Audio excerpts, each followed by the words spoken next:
Welcome to Triune Biblical University Global Extension USA channel. A warm welcome to all our returning subscribers and a heartfelt greeting to our new viewers. We're so glad to have you with us today. Whether you've been following us for a while or are just joining the community, we're excited to embark on this learning journey together. At Triune Biblical University Global Extension USA, we strive to provide valuable educational content that empowers you to grow, learn, and succeed. Your continued support and participation mean the world to us. In today's session, we are diving into lecture topic, where we'll explore important concepts and provide practical knowledge that you can apply in real-world scenarios. This lecture is designed to challenge your thinking and deepen your understanding, whether you're a beginner or an advanced learner. Thank you for joining us, and we hope you find today's lecture both insightful and inspiring. Let's get started. Chapter 8: Geotechnical Engineering in Complex Environments. 8.1 Geotechnical Engineering in Soft and Compressible Soils. Soft and compressible soils are commonly encountered in many geotechnical engineering projects, particularly in urban construction, infrastructure development, and coastal areas. These soils, which include clay, peat, and loose silts, have low shear strength and can experience significant settlement under load, leading to challenges in foundation design and stability.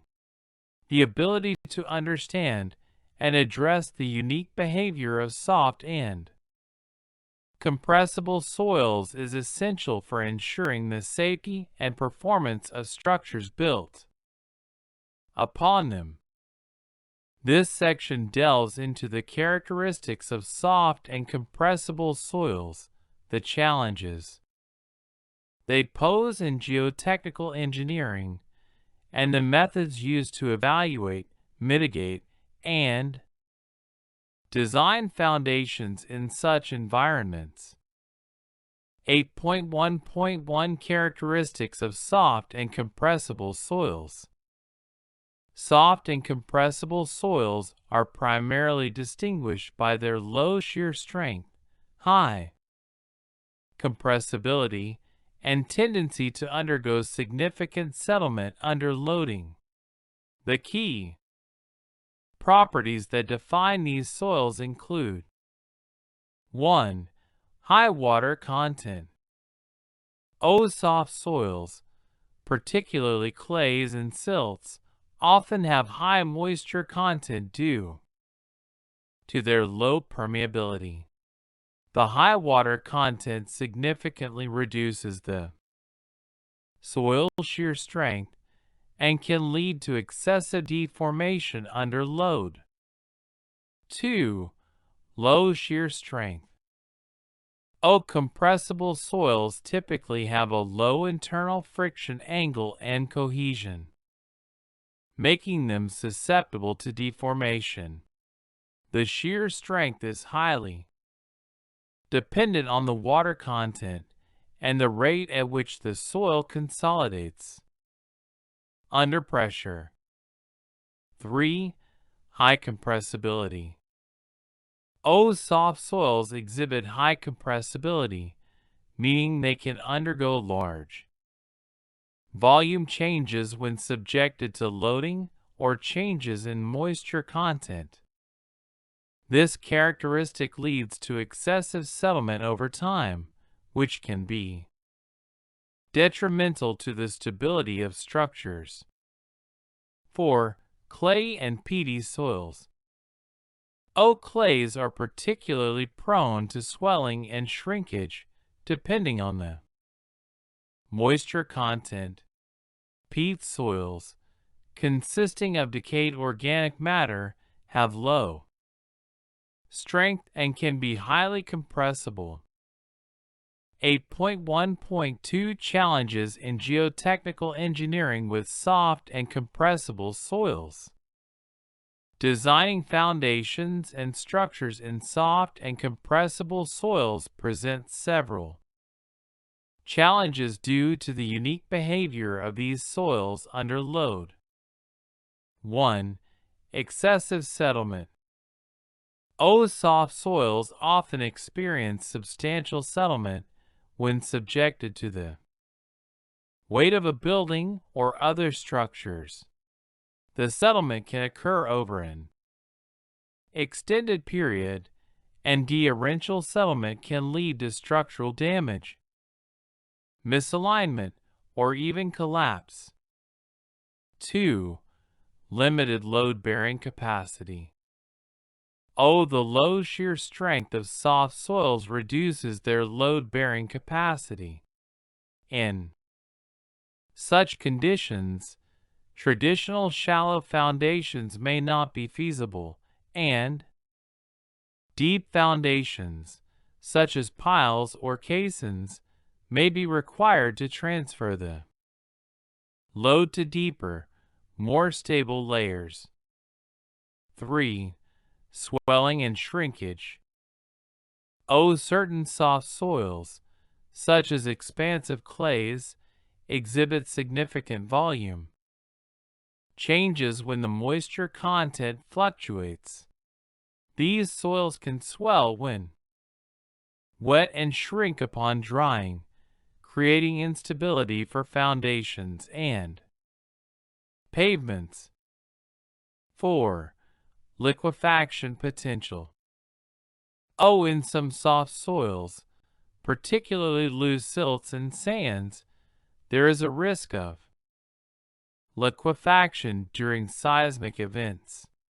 Liquefaction occurs when the soil loses its strength due to the buildup of poor water pressure during an earthquake, leading to ground failure and settlement. 5. Slippage and sliding. The low shear strength of soft soils increases the likelihood of slippage or sliding of shallow foundations, especially under dynamic loading conditions, such as earthquakes. 8.1.3 Methods of Site Investigation for Soft and Compressible Soils. Accurate characterization of soft and compressible soils is crucial for the successful design of foundations in these environments. Several geotechnical investigation methods are used to assess the properties of these soils. 1. Standard Penetration Test (SPT). The SPT provides a measure of the resistance of soil to penetration by a sampler, offering insights into the strength and consistency of soft soils. However, its reliability in very soft soils may be limited, and corrections may be needed for accurate interpretation. 2. Cone Penetration Test (CPT).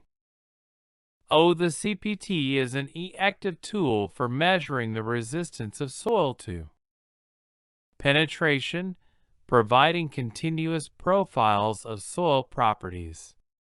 This test is particularly useful for evaluating the stratigraphy and compressibility of soft soils. 3. Laboratory testing. Laboratory testing on disturbed or undisturbed soil samples provides detailed information about the soil's index properties, including water content, plasticity, and shear strength.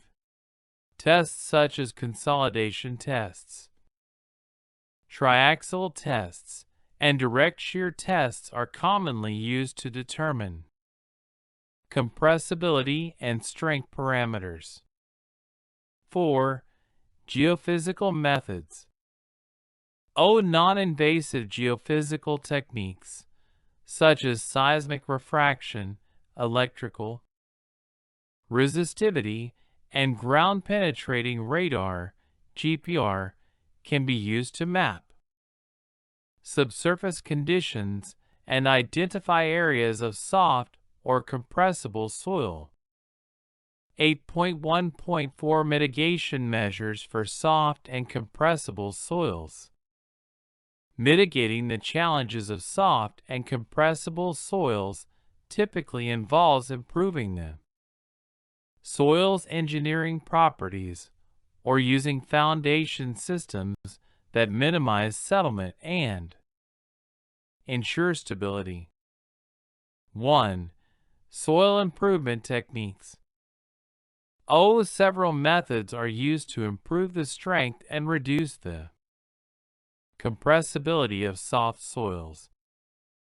Compaction, increasing the soil's density by applying mechanical energy or vibrocompaction can help reduce settlement and increase shear strength.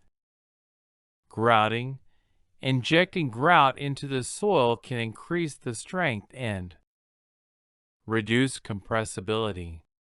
Techniques such as permeation grouting and compaction grouting are often employed. Soil stabilization, adding materials like lime, cement, or fly ash to soft soils can improve their strength and reduce their susceptibility to moisture fluctuations. Electrokinetic stabilization. This method involves applying electrical charges to the soil to improve its mechanical properties and reduce settlement. 2. Preloading and vertical drains. Preloading involves placing a temporary surcharge load on the soil to accelerate settlement before construction begins. This method helps reduce long-term settlement by allowing the soil to consolidate under a controlled load. Vertical drains, such as wick drains, can be used to accelerate the dissipation of poor water pressure and improve consolidation in soft soils. These drains reduce the time required for settlement to occur, enabling faster construction. 3. Deep foundations. When soft soils are present at shallow depths, deep foundations such as piles, caissons, and drilled shafts may be necessary to transfer loads to more competent soil or bedrock beneath. These foundations bypass the weak, compressible surface layers and provide greater stability. Pile design. Piles are typically designed to resist both axial and lateral forces, ensuring the foundation remains stable and does not experience excessive settlement. Pile load testing. Pile load tests help confirm the capacity of the pile and ensure that it will provide the necessary resistance to settlement. 4. Floating foundations. In some cases, a floating foundation, such as a raft foundation, may be used in soft soils. This foundation distributes the load over a large area, reducing the pressure on the underlying soil and minimizing settlement. 8.1.5 Case studies of foundation design in soft and compressible soils. 1. Case study: the Boston Central Artery/Tunnel Project, Big Dig. In the Big Dig, several sections of the tunnel and roadways were constructed. In areas with soft clay and fill. To mitigate excessive settlement, the project used a combination of deep foundations, soil stabilization, and preloading techniques. 2. Case study: the Burj Khalifa, Dubai. The Burj Khalifa was built on a soft soil layer overlying a deep layer of rock. 2. Address the weak surface soils. The foundation included a matte foundation, reinforced with piles driven to bedrock, ensuring minimal settlement and stability. 8.1.6 Conclusion: Geotechnical engineering in soft and compressible soils presents significant challenges. Due to the soil's low shear strength, high compressibility, and potential for settlement. However, with careful site investigation, soil improvement techniques, and the use of appropriate foundation systems, these challenges can be mitigated effectively. By adopting innovative solutions such as deep foundations, preloading, and soil stabilization, engineers can design foundations that provide safe, stable, and durable support in even the most challenging soil conditions. Chapter 8: Geotechnical Engineering in Complex Environments. 8.2 Geotechnics in Expansive Soils. Expansive soils, often referred to as shrink-swell soils, are highly problematic in geotechnical engineering due to their significant volumetric changes in response to fluctuations in moisture content. These soils, typically clay in nature, swell when they absorb water and shrink when they dry out. This behavior can cause severe damage to foundations, pavements, and infrastructure built on or within expansive soil zones. Understanding the properties, behavior, and engineering challenges associated with expansive soils is essential for the effective design and construction of structures in these environments. This section explores the characteristics of expansive soils, the problems they pose, and the methods used to assess and mitigate their impact on geotechnical engineering projects. 8.2.1 Characteristics of expansive soils. Expansive soils are typically composed of clay minerals, particularly montmorillonite, kaolinite, and alite, which exhibit high shrinkage and swelling properties due to their unique crystal structure. These soils undergo significant volume changes with variations in water content, which makes them challenging for construction. Key characteristics of expansive soils include: 1. High clay content. Expansive soils usually contain a high proportion of clay minerals, with montmorillonite being the most common due to its ability to absorb water and expand. The presence of such minerals allows the soil to undergo volumetric changes. 2. Shrink-swell behavior. The primary characteristic of expansive soils is their ability to shrink when drying out and swell when absorbing water. This cyclic behavior can lead to significant ground movement, affecting the stability of foundations, roads, and other structures built on these soils. 3.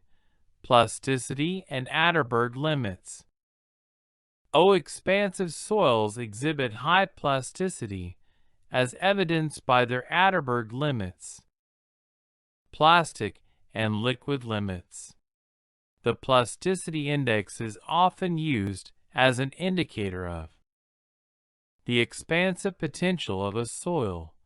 Soils with a higher plasticity index tend to be more expansive. 4. Low shear strength.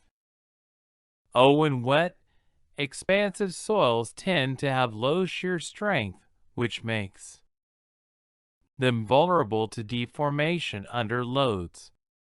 As these soils dry, they become steer but still prone to cracking, which can affect the structural integrity of foundations. 5. High swelling pressure. When expansive soils are wetted, they can exert significant swelling pressure on structures above or in contact with them. This swelling pressure can create forces that lead to foundation movement, cracking, and instability. 8.2.2 Challenges in Geotechnical Engineering with Expansive Soils.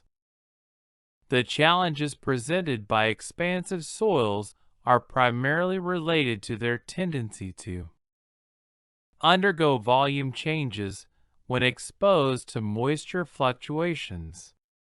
These challenges include 1. Foundation damage. The most significant problem with expansive soils is their impact on foundation performance.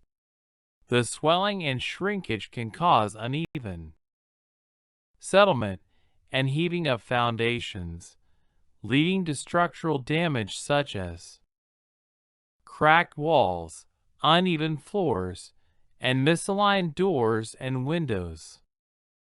2. Differential settlement.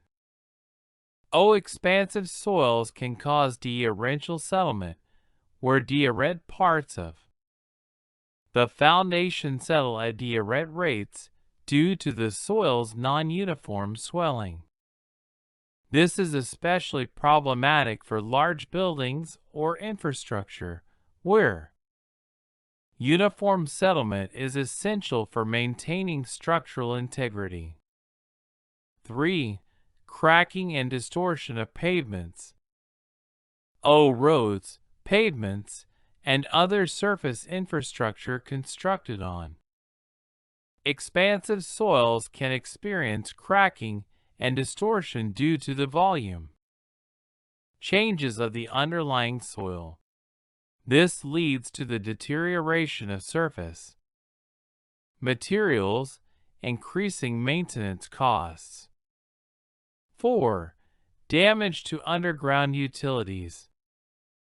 Expansive soils can also damage underground utilities such as water, pipelines, and sewer lines due to the soil's swelling and shrinking behavior. The movement of the soil can place significant stress on pipes, leading to cracks, leaks, or breakage. 5. Building movement. Buildings constructed on expansive soils are susceptible to movement due to changes in the soil's volume. This movement can result in long-term maintenance problems, including misalignment of structural elements and the creation of gaps between floors or walls. 8.2.3 Identification and classification of expansive soils.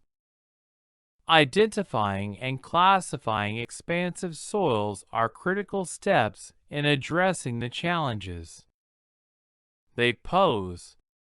Various tests and techniques are employed to assess the expansive potential of soils. 1. Plasticity Index (PI). The plasticity index is a crucial index used to classify expansive soils. Soils with a plasticity index greater than 15 are typically considered to have expansive properties. The higher the plasticity index, the greater the potential for swelling. 2. Free swell test. The free swell test measures the volume change of a soil sample when it is immersed in water. Soils with a high free swell value are more likely to experience significant swelling when wet. 3. Swelling pressure test. Swelling pressure tests measure the pressure exerted by the soil when it swells after being wetted. High swelling pressures indicate soils that will exert considerable force on structures, necessitating special design. Considerations. 4. Shrinkage limit. The shrinkage limit is the water content at which further drying of the soil does not cause further volume reduction. Soils with a low shrinkage limit are more prone to cracking and shrinking when they dry out. 5. Moisture content monitoring. Regular monitoring of soil moisture content can provide insights into the potential for soil volume changes over time. Understanding seasonal fluctuations in moisture content is key to predicting potential movements in expansive soils. 8.2.4 Mitigation techniques for expansive soils. Several mitigation techniques can be applied to minimize the impact of expansive soils on foundation design and overall structural performance. These techniques involve either improving the soil properties or designing foundations that can accommodate the volume changes in the soil. 1. Soil stabilization and improvement. Lime or cement stabilization. The addition of lime or cement to expansive soils can reduce their swelling potential and improve their strength. Lime reacts with clay minerals to reduce plasticity and make the soil less susceptible to moisture fluctuations. Soil compaction. Compacting expansive soils reduces their permeability and helps minimize the movement caused by moisture changes. Compacted soils are less likely to undergo significant volume changes.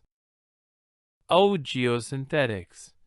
The use of geotextiles or geogrids can help stabilize expansive soils, especially in pavements and roadways, by distributing the load more evenly and reducing the potential for movement.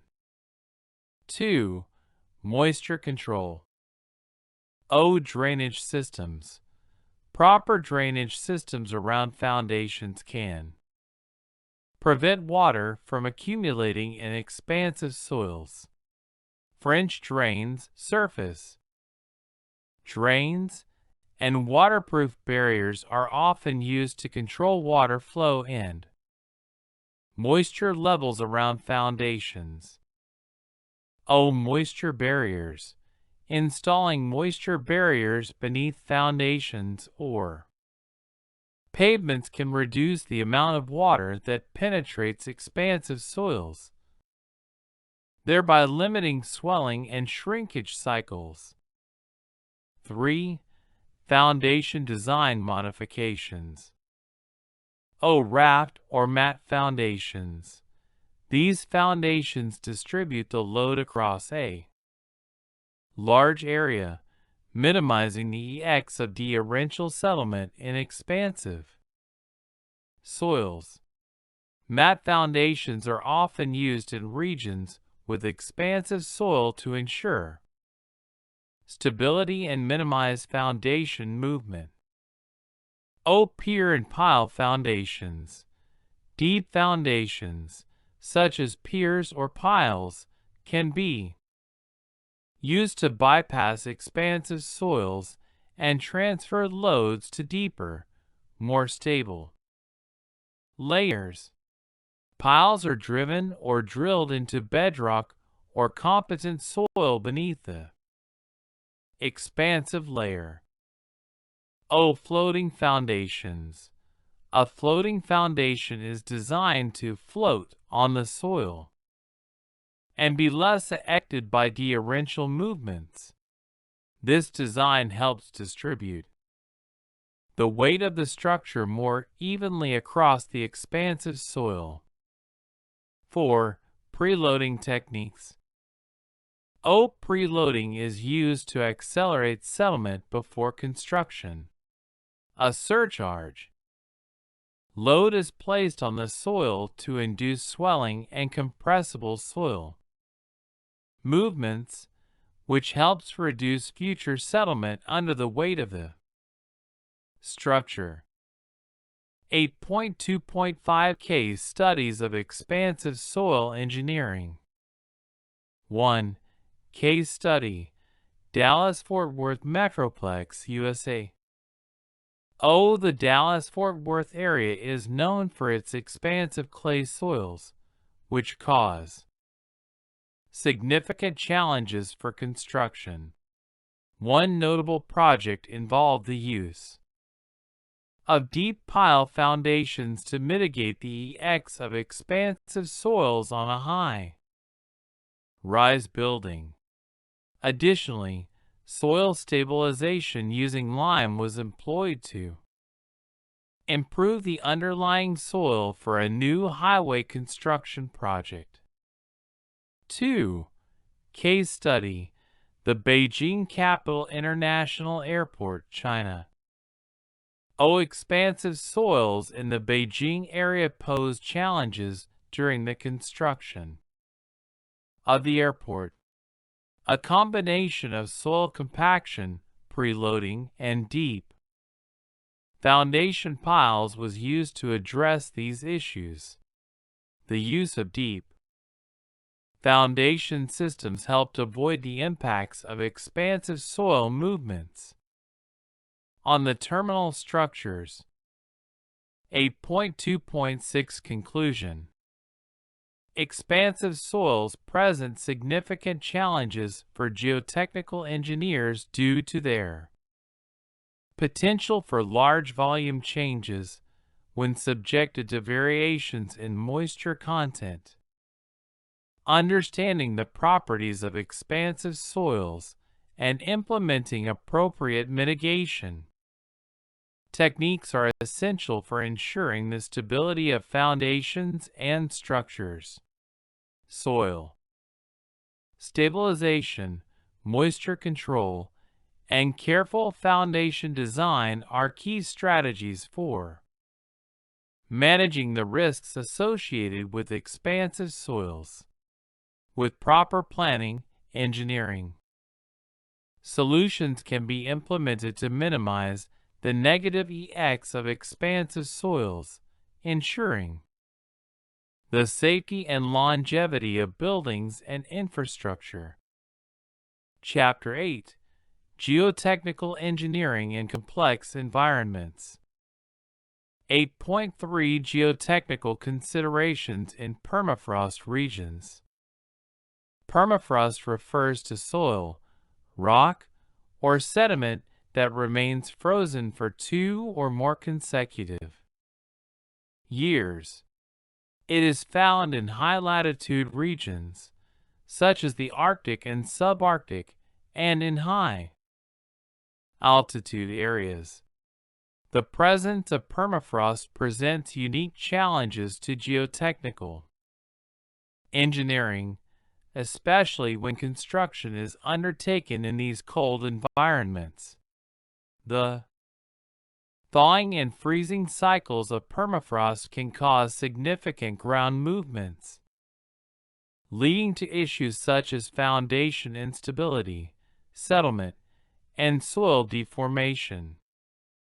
This section explores the characteristics of permafrost, the engineering challenges it presents, and the methods employed to mitigate these challenges in the design and construction of structures in permafrost regions. 8.3.1 Characteristics of permafrost.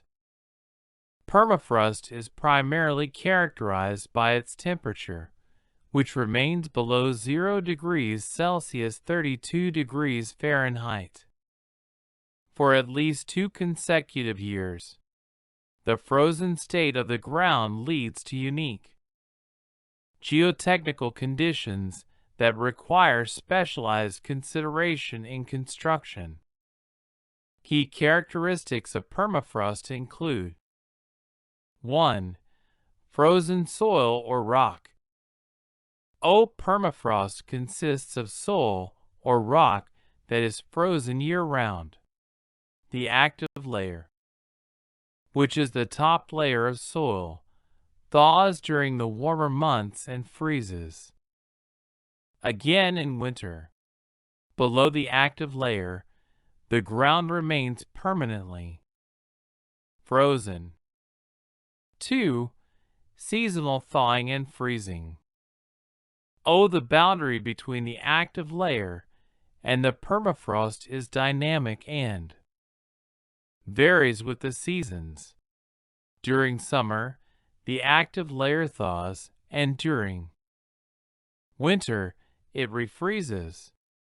The cycle of freezing and thawing can lead to ground movement, which is a primary concern for construction. 3. Thermal conductivity. The thermal conductivity of permafrost is low, which means that it is a poor conductor of heat. This property causes significant heat buildup around foundations and structures, which can impact the stability of the permafrost. 4. Frost heaving. The freezing of water within the soil causes frost heaving, which leads to the expansion of soil as ice forms. This can disrupt foundations, roadways, and other infrastructure. Frost heaving is most significant in fine-grained soils, such as silts and clays. 5. Thaw settlement. When permafrost thaws, the soil structure changes, leading to settlement. Thawing permafrost can result in ground subsidence, as the previously frozen ground collapses and loses its strength.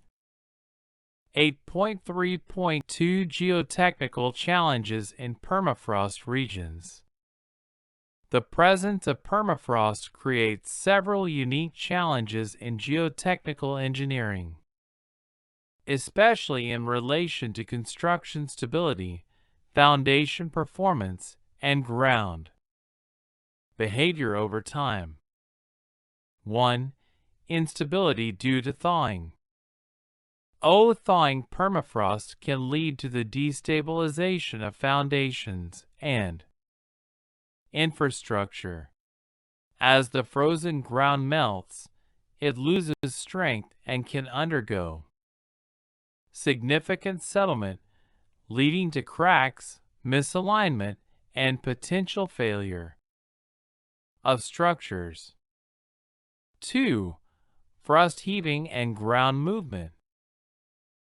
Frost heaving is one of the most significant challenges in permafrost regions.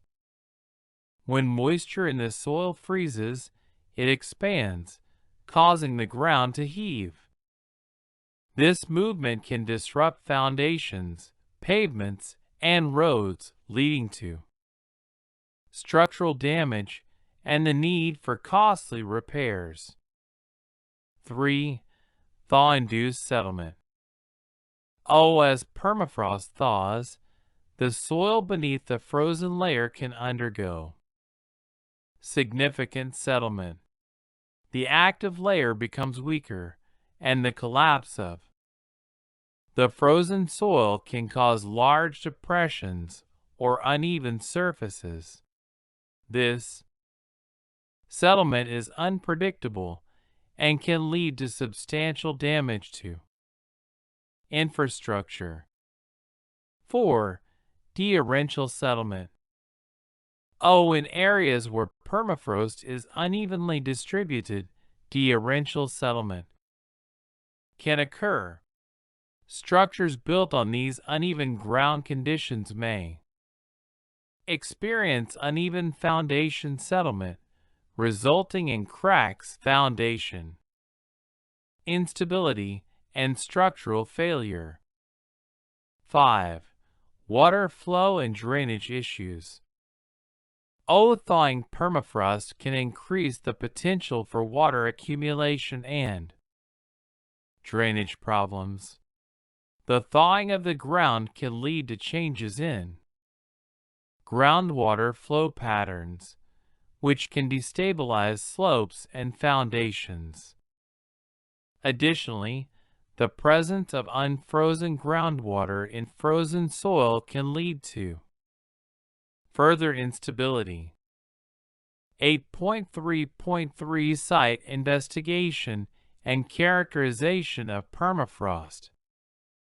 To design structures in permafrost regions, accurate site investigation and characterization are critical. Understanding the depth and extent of permafrost, the thickness of the active layer, and the potential for thawing are essential for informed design decisions. Key methods for investigating permafrost sites include 1. Geophysical methods. Seismic refraction. Seismic refraction surveys help determine the depth of permafrost by measuring the velocity of seismic waves, which vary depending on whether the material is frozen or thawed. Electrical resistivity. Electrical resistivity methods can be used to detect the presence of permafrost by measuring the resistance of the soil to an electrical current. Frozen ground typically has higher resistance compared to thawed soil. 2. Borehole drilling. Drilling boreholes is a direct method of investigating the subsurface conditions, including the depth of the active layer in permafrost. Samples of soil and ice can be retrieved to assess the properties of the frozen and thawed material. Boreholes can also be used to install temperature sensors at various depths to monitor the freezing and thawing cycles over time. 3. Thermal analysis. Thermal analysis involves measuring the temperature of the ground at various depths to understand the thermal regime of permafrost. This is important for determining the potential for thawing and for assessing the long-term stability of the ground. 4. Ground penetrating radar (GPR). GPR is a non-invasive geophysical technique that can be used to detect permafrost and assess the depth of the active layer. GPR provides real-time data on the structure and stratigraphy of frozen soils. 8.3.4 Design Considerations for Permafrost Regions.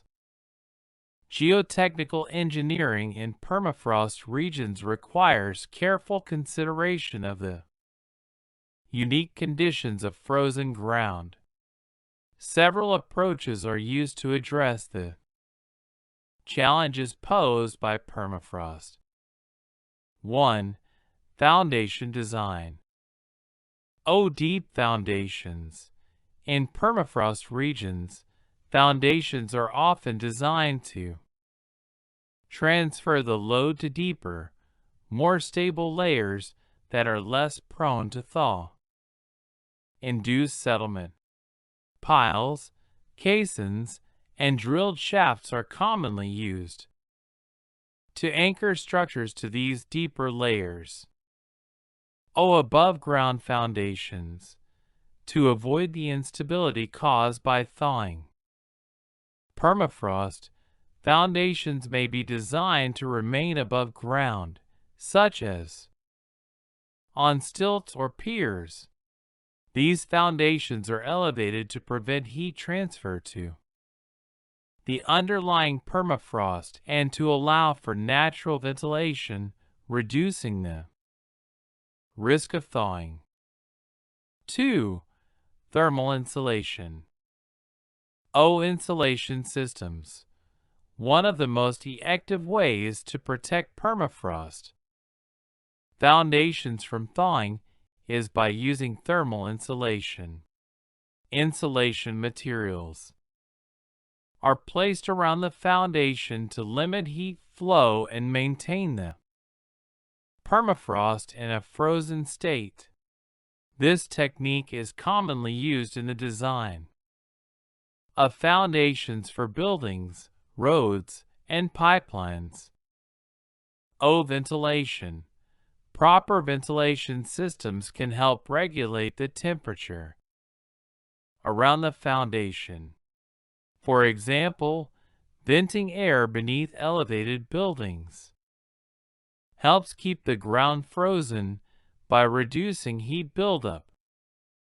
3. Control of water flow. Managing water flow is critical in permafrost regions. Drainage systems must be designed to prevent water accumulation near foundations, as thawed ground combined with water can lead to soil instability. Proper drainage systems help mitigate the effects of thawing and reduce the risk of soil movement and foundation damage. 4. Permafrost protection in road and pavement design.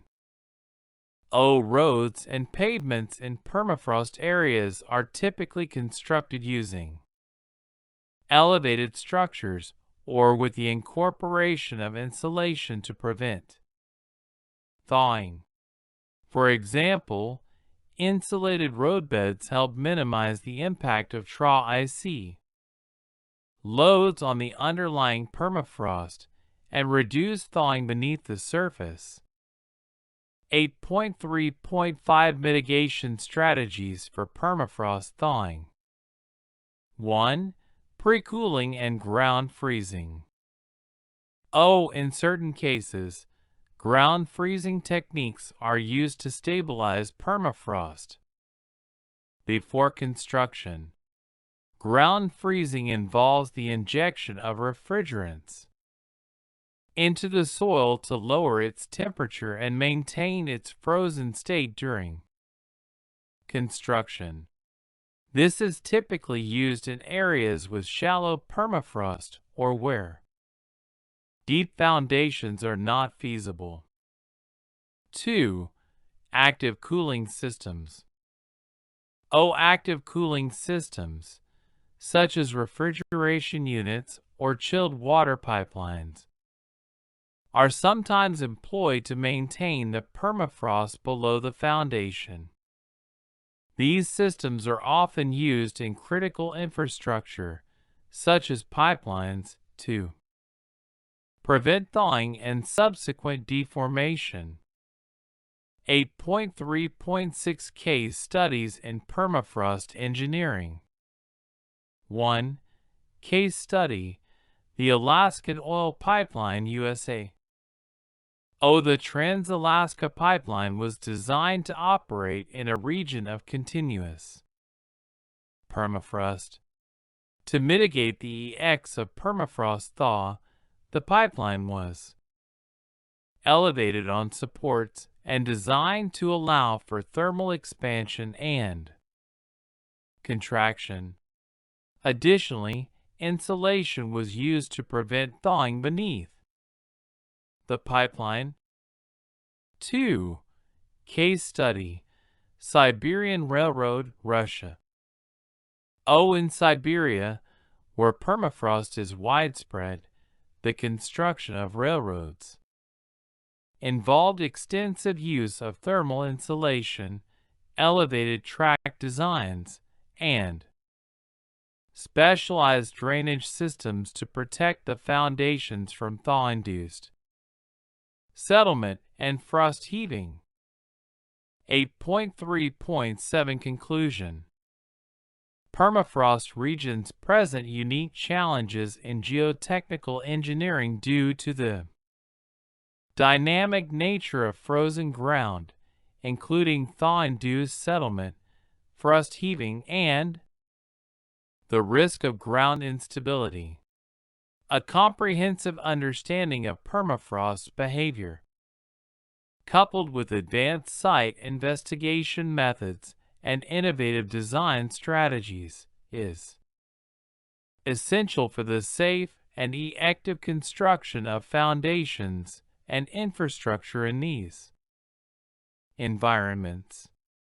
By incorporating insulation, deep foundations, and active cooling techniques, engineers can mitigate the risks associated with permafrost and ensure the stability of structures built in these complex environments. Chapter 8: Geotechnical Engineering in Complex Environments. 8.4 Coastal and Offshore Geotechnics. Coastal and offshore geotechnics involves the study and application of geotechnical engineering principles to environments where land meets water, including shorelines, coastal zones, and offshore areas. These environments present unique challenges due to the dynamic interaction between soil, water, and wave forces, as well as other environmental factors such as tides, storm surges, and seismic activity. Coastal and offshore geotechnical engineering is crucial for the design, construction, and maintenance of various infrastructures, such as ports, harbors, offshore platforms, and coastal defenses. This section explores the key challenges, site investigation techniques, and design considerations related to geotechnical engineering in coastal and offshore environments. 8.4.1 Challenges in Coastal and Offshore Geotechnics. 1. Dynamic loading and wave forces. Coastal and offshore structures are subject to dynamic loading from waves, tides, wind, and currents. These forces can induce significant movements in the soil beneath structures, particularly in soft sediments, which complicates foundation design and stability. Offshore structures, such as oil platforms, must withstand the combined effects of wave loading, wind forces, and seismic activity, making foundation design and stability especially challenging. 2. Soil liquefaction. The phenomenon of soil liquefaction is a critical concern in both coastal and shore environments, especially in sandy or loose soils. During seismic events or intense wave loading, the soil can lose its strength and behave like a liquid, leading to foundation instability and structural failure. 3. Erosion and scour. Coastal areas are constantly exposed to wave action, which can lead to erosion of the soil, particularly in sandy and loose sediments. This erosion can undermine the stability of foundations, especially for structures located close to the shoreline. Scour, the removal of sediment from around submerged structures, e.g., bridge piers, shore platforms, is another challenge. Scour can reduce the depth of soil supporting the foundation, leading to settlement and instability. 4. Geotechnical properties of marine soils. Marine soils often have different geotechnical properties than terrestrial soils. Due to the presence of water and the effects of underwater deposition, soft, clay silts, and fine-grained soils are commonly encountered in shore and coastal environments and tend to have low shear strength, making them susceptible to deformation under load. High water content and varying sediment types in marine environments can also affect the behavior of soil, making traditional soil testing methods less effective. 5. Seismic activity. Shore and coastal structures, particularly those located in seismically active regions, must be designed to withstand the effects of earthquakes. Seismic forces can lead to ground shaking, liquefaction, and soil movement, requiring specialized geotechnical analysis and design. 6. Corrosion and chemical effects. Shore structures are often exposed to saltwater, which can accelerate the corrosion of materials and impact the long-term stability of foundations and other structural elements. The high salinity and aggressive chemical conditions in coastal and marine environments can also lead to the degradation of soil properties over time. 8.4.2 Site investigation techniques in coastal and shore geotechnics.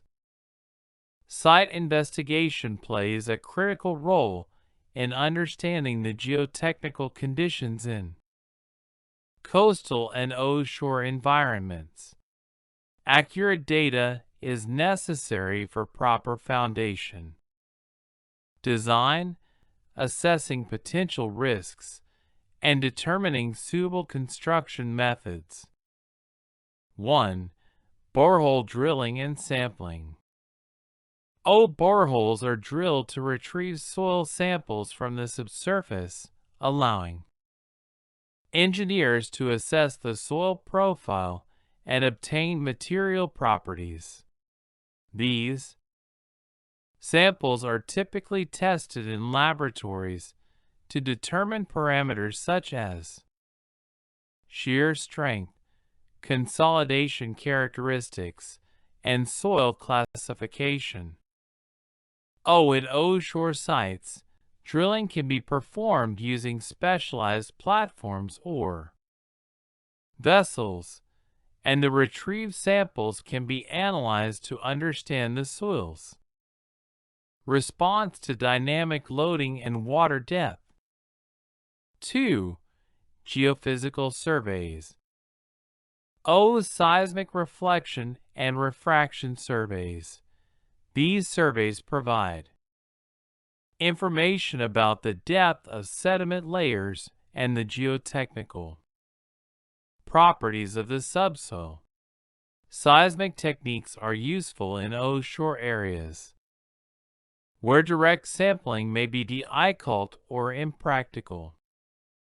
Electrical resistivity imaging (ERI) techniques are used to map subsurface resistivity, which is useful in identifying variations in soil type and detecting water-bearing layers that may impact soil strength and behavior.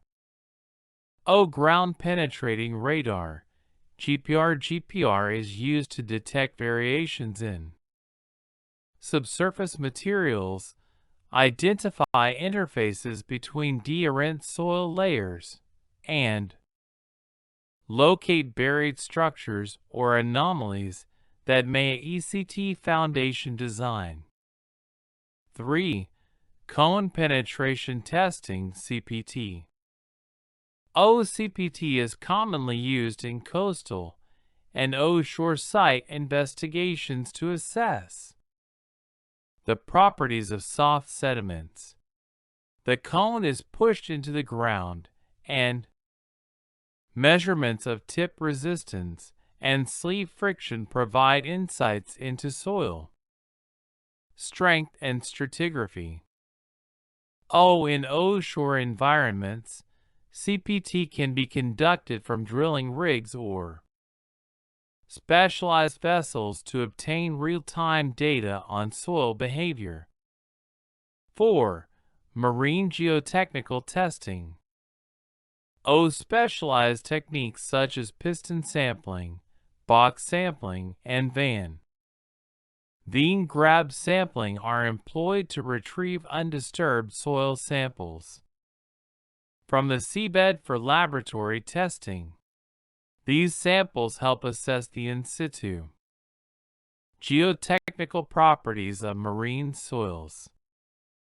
Additionally, sub-bottom profiling is used to map the sediment layers below the seabed, providing crucial information for the design of foundations for offshore structures. 8.4.3 Foundation Design Considerations for Coastal and Offshore Structures. Designing foundations for coastal and offshore structures requires addressing the challenges posed by the dynamic environment, soil behavior, and environmental factors. The main foundation types and considerations include 1. Shallow foundations. Footings and slab on grade.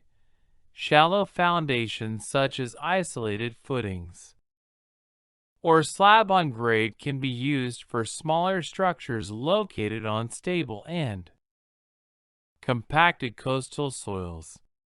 These are effective in areas where soil conditions are favorable and dynamic loads are moderate. In some coastal areas, foundations may need to be elevated to prevent damage from flooding or wave action. 2. Pile foundations. Piles are commonly used in coastal and offshore geotechnics, especially when deep soil layers or soft sediments are encountered.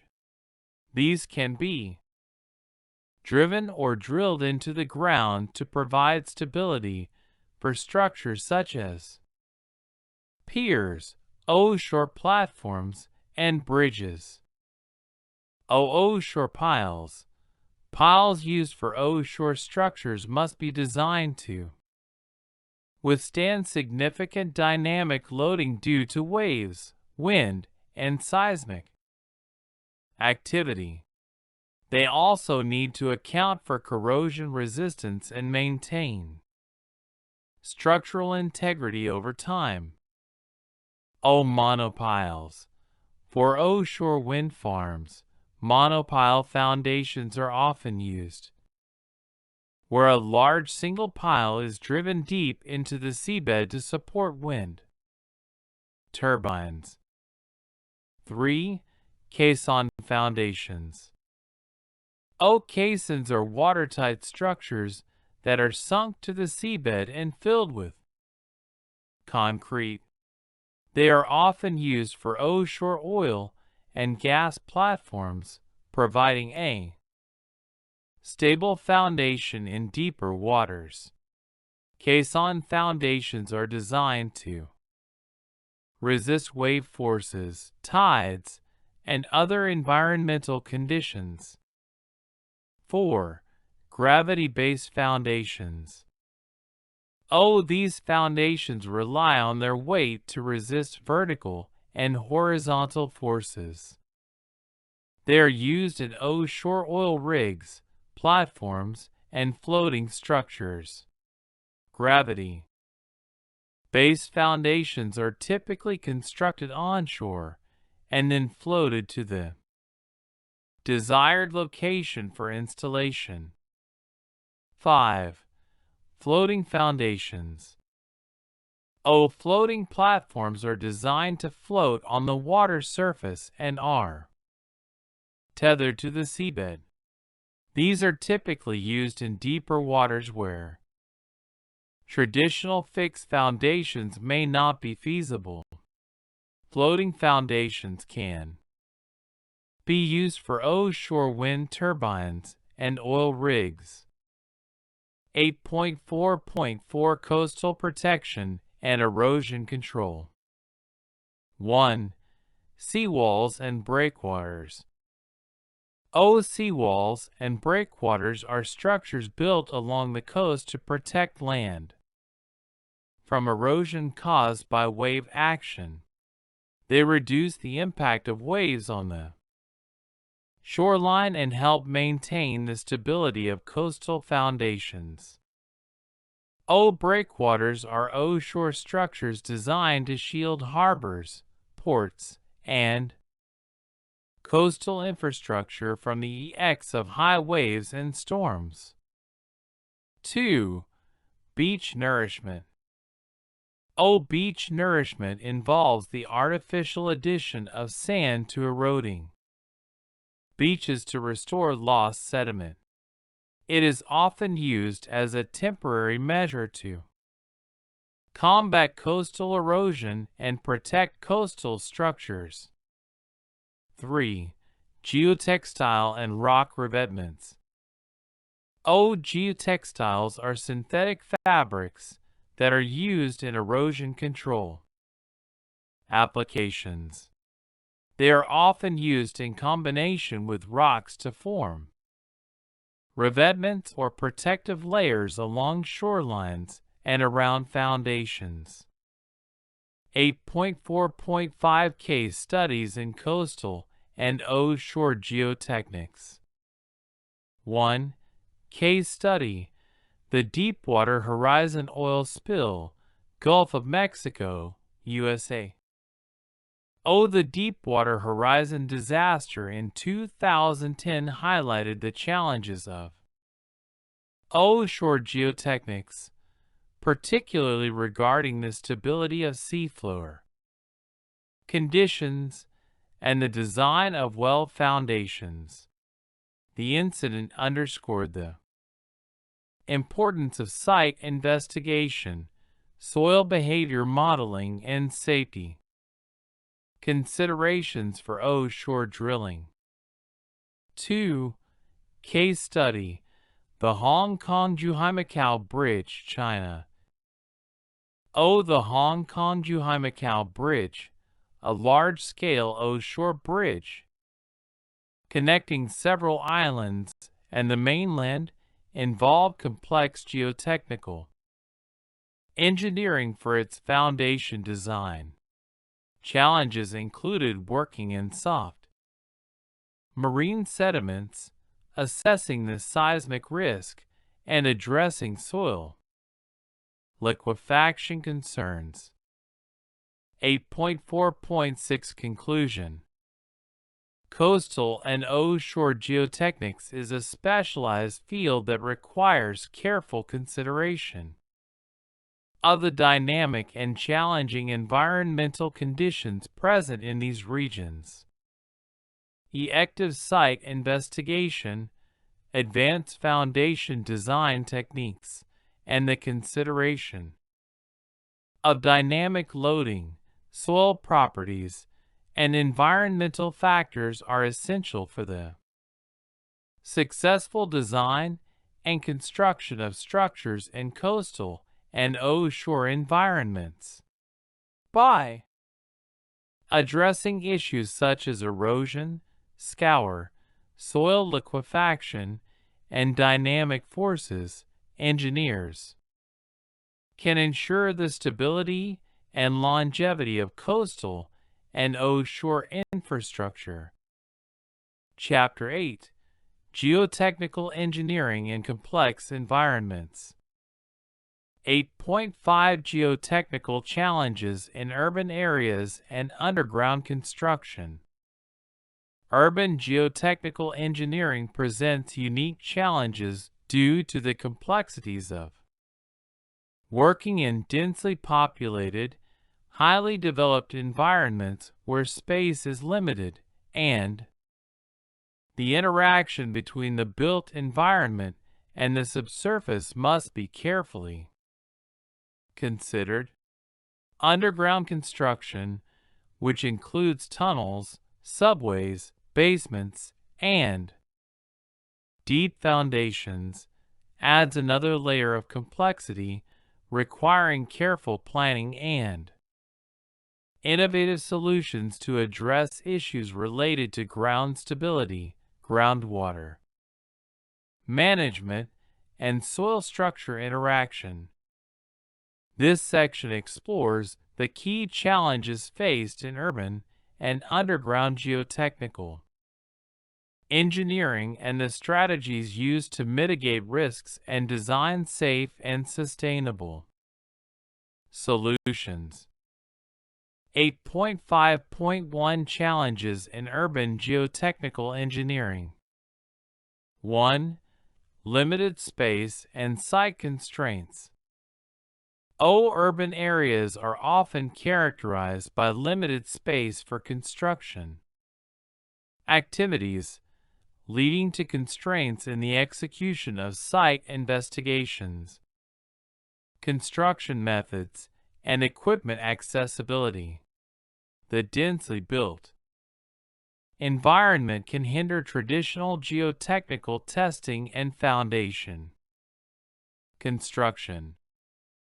The presence of existing structures, utilities, and infrastructure further complicates site assessments and may necessitate the use of more sophisticated methods such as remote sensing, geophysical surveys, and non-invasive testing techniques.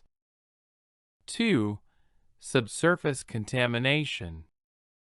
Urban sites often have contaminated soils and groundwater due to past industrial activities, improper waste disposal, or pollutants. Dealing with such contamination involves specialized remediation techniques and careful handling of hazardous materials during excavation and construction. The geotechnical engineer must assess the extent of contamination and design foundations or retaining structures that mitigate the risk of soil contamination affecting construction or posing health hazards to workers and the public. 3. Vibration and dynamic loading. The presence of existing buildings, roads, and utilities requires careful consideration of vibration and dynamic loading during construction. Construction activities such as pile driving, excavation, and tunneling can cause ground movement that affects nearby structures. The potential for ground settlement, subsidence, and induced vibrations must be evaluated, and mitigation strategies, e.g., vibration isolation, monitoring, and ground improvement techniques must be employed to ensure the safety of surrounding structures. For complex soil conditions, urban areas typically feature a diverse range of soil types, including fill, residual soils, and natural deposits, which can vary greatly in terms of their engineering properties. The heterogeneity of the subsurface conditions presents challenges in determining accurate soil profiles and predicting the behavior of soils under loading. Soft clays, silts, and loose sands may be encountered in urban settings, posing challenges to the design of foundations and structures. In some cases, special techniques such as ground improvement or deep foundations are required to address weak or unstable soils. 5. Groundwater control and management. Groundwater conditions in urban areas can fluctuate due to surface water, seasonal variations, and anthropogenic activities. Managing groundwater flow is essential for preventing flooding during construction, ensuring the stability of excavations, and protecting foundations from uplift pressures. Excavations below the groundwater table, e.g., for tunnels or deep foundations, require dewatering or the use of groundwater control systems to prevent soil instability or damage to existing structures. 8.5.2 Challenges in underground construction. 1. Tunneling in complex soil and rock conditions. Tunneling in urban environments often involves complex soil and rock conditions.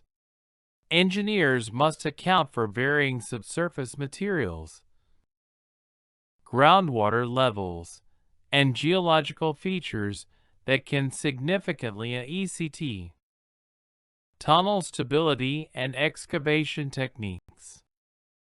The choice of tunneling method, e.g., tunnel boring machines TBMs NAM.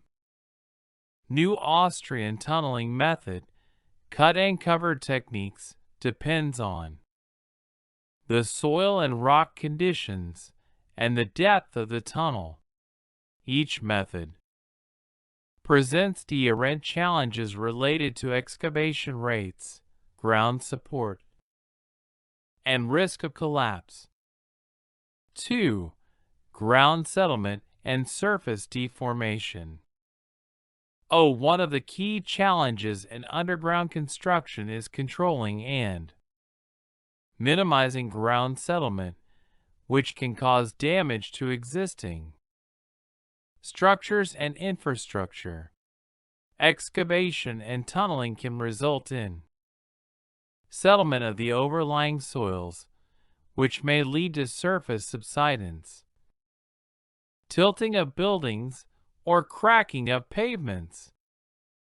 Accurate settlement prediction and control measures, e.g., pre-grouting soil compaction, and monitoring of surface deformations are essential to prevent damage to nearby structures.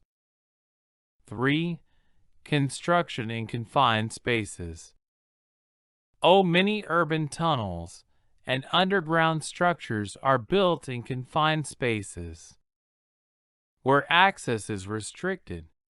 The excavation process, installation of utilities, and maintenance of worker safety are all challenging due to the limited working area. Techniques such as the use of specialized ventilation, noise and vibration control, and safety monitoring systems are required to ensure safe working conditions during underground construction. 4. Dealing with existing infrastructure. Urban areas typically have dense networks of utilities, such as water, sewage, gas, electricity, and communication lines. Underground construction must take into account these existing infrastructure elements to avoid damage during excavation and tunneling. Advanced techniques like utility relocation, trenchless technology, and real-time monitoring systems can help minimize disruption to existing services and reduce the risk of accidents. 5. Soil structure interaction in underground structures. Underground structures must be designed to interact safely with surrounding soils. The soil's ability to resist movement, the forces acting on the structure, and the potential for settlement all need to be carefully analyzed to ensure long-term stability. The design of tunnels, basements, and underground facilities must incorporate adequate support systems, e.g., rock bolts, ground anchors, and shotcrete, to ensure that the soil around the structure does not cause deformation or failure. 8.5.3 Site investigation and design considerations in urban and underground construction. 1. Geotechnical site investigation techniques. Borehole drilling and sampling. Boreholes are drilled at strategic locations to collect soil and rock samples for laboratory testing. These tests help determine the soil profile, groundwater conditions, and soil strength characteristics. Geophysical methods. Geophysical surveys, including ground penetrating radar, GPR, seismic reflection, and electrical resistivity tomography, ERT, provide valuable data on subsurface conditions without the need for extensive drilling. In situ testing.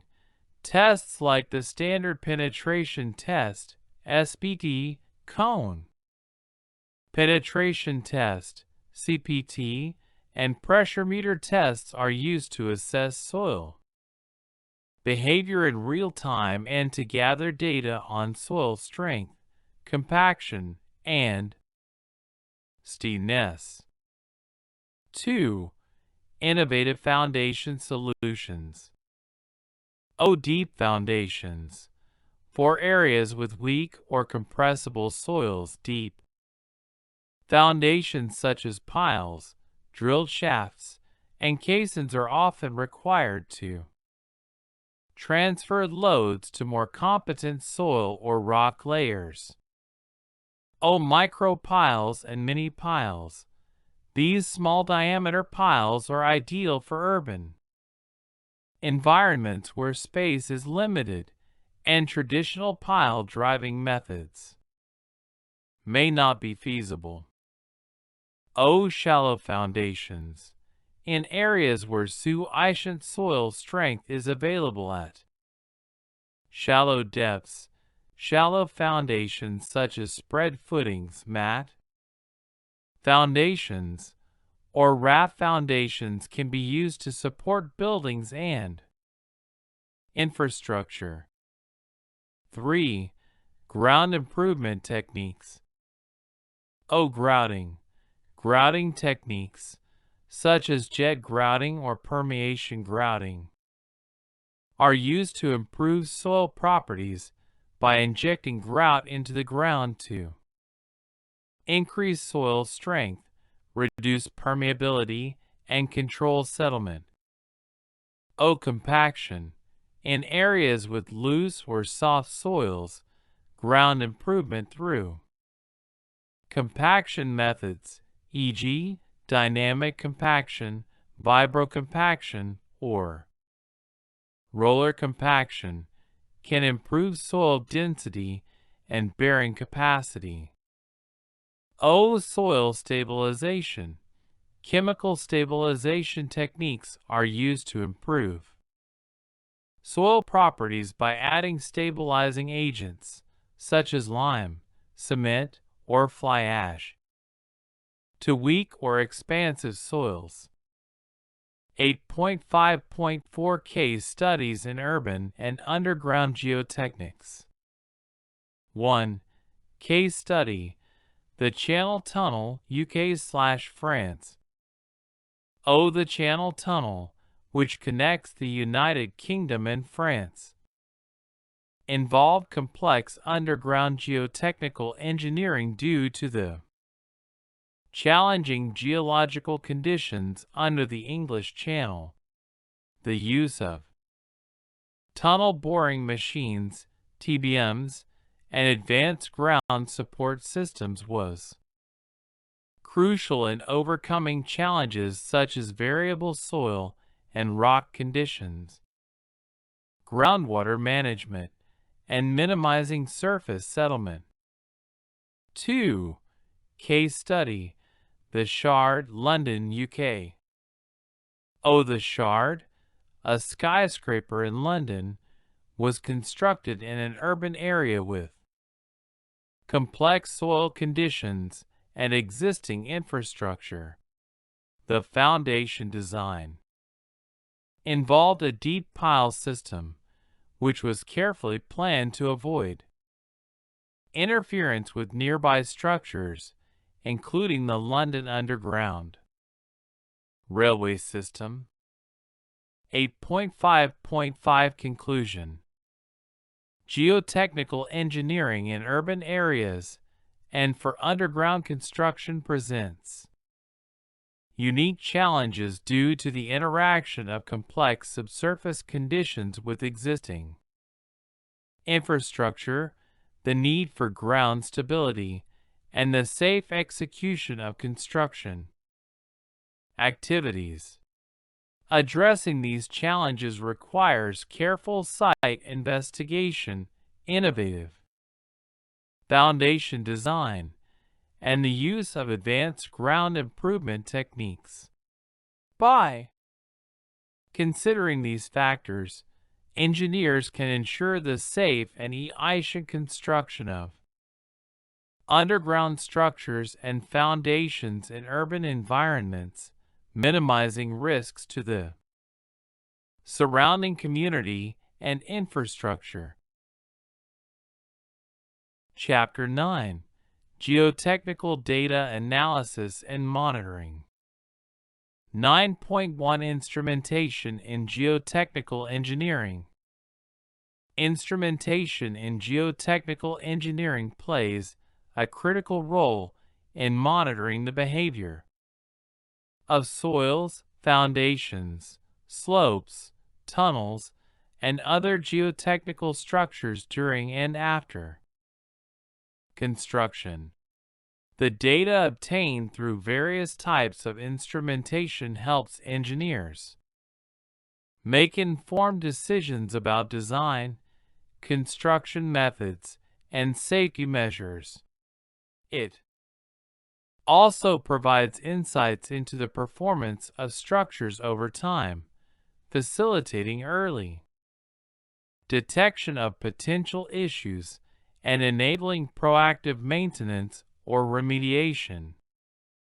This section discusses the different types of geotechnical instruments used in practice, their applications, and the importance of instrumentation in ensuring the stability and safety of geotechnical systems. 9.1.1 Types of geotechnical instruments. 1. Piezometers. Purpose. Piezometers are used to measure the pore water pressure in soils. They are essential for monitoring groundwater levels and assessing them. Hydrostatic pressure acting on geotechnical structures. Types. Open standpipe piezometers consist of a vertical pipe inserted into the soil with a water level indicator at the top. These are used for simple monitoring of water table levels. Vented piezometers measure pore water pressure and can be used in more complex conditions where groundwater is under different pressure conditions, such as in deep foundations. Vibrating wire piezometers. These are more precise and are commonly used in critical applications where accurate pore pressure measurements are essential. 2. Inclinometers. Purpose.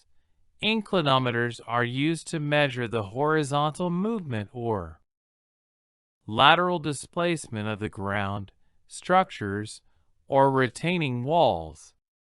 These instruments are often installed in boreholes or surface-mounted along structures to monitor their stability. Types. Mechanical inclinometer, a manually operated device used for measuring the angle of inclination of a borehole. Electrical inclinometer. These devices measure the angle electronically and are commonly used in monitoring systems for continuous data recording. Applications. Commonly used for monitoring the stability of slopes, embankments, tunnels, and foundations. 3.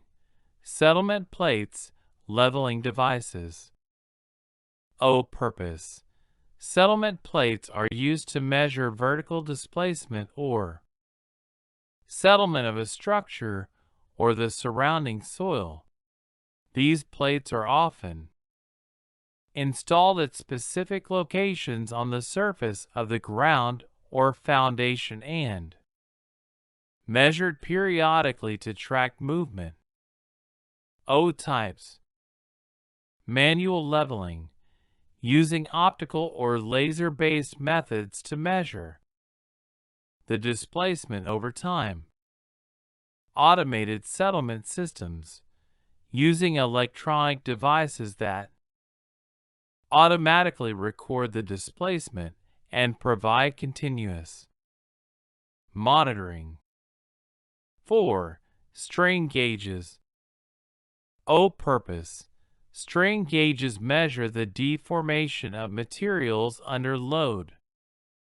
They are often applied to monitor the strain in structural elements like piles, retaining walls, or foundations. Types. Surface strain gauges, mounted directly on the surface of the material to detect strain. Embedded strain gauges, installed within the material, e.g., embedded in concrete or steel, to measure internal strain during loading. Applications.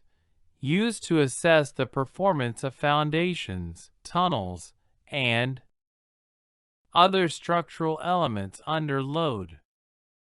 5. Load cells. Purpose. Load cells are used to measure the forces exerted on a foundation or structure. They are often used to monitor the load distribution in foundations, piles, or anchors. O types. Axial load cells, used to measure vertical loads. Bending load cells, used to measure bending moments and lateral forces. O applications, used in pile load testing, foundation load monitoring, and the assessment of anchor systems. 6. Extensometers. O purpose. Extensometers measure the relative displacement between 2 points in soil or rock, typically used for assessing movements in boreholes or measuring the deformation of rock strata and soils in landslides, tunnels, and foundations. O types. Mechanical extensometers, a simple mechanical system to measure displacement. Electronic extensometers use digital or optical systems to measure the displacement with high precision over long periods. 7. Tiltmeters. O purpose. Tiltmeters measure the tilt or rotation of structures and the surrounding ground. They can monitor the stability of retaining walls, dams, or other vertical structures. O applications. Used to detect tilting in buildings, dams, embankments, or other vertical structures under stress or ground movement. 8. Ground penetrating radar (GPR). O purpose. GPR is a non-invasive geophysical method used to survey subsurface conditions.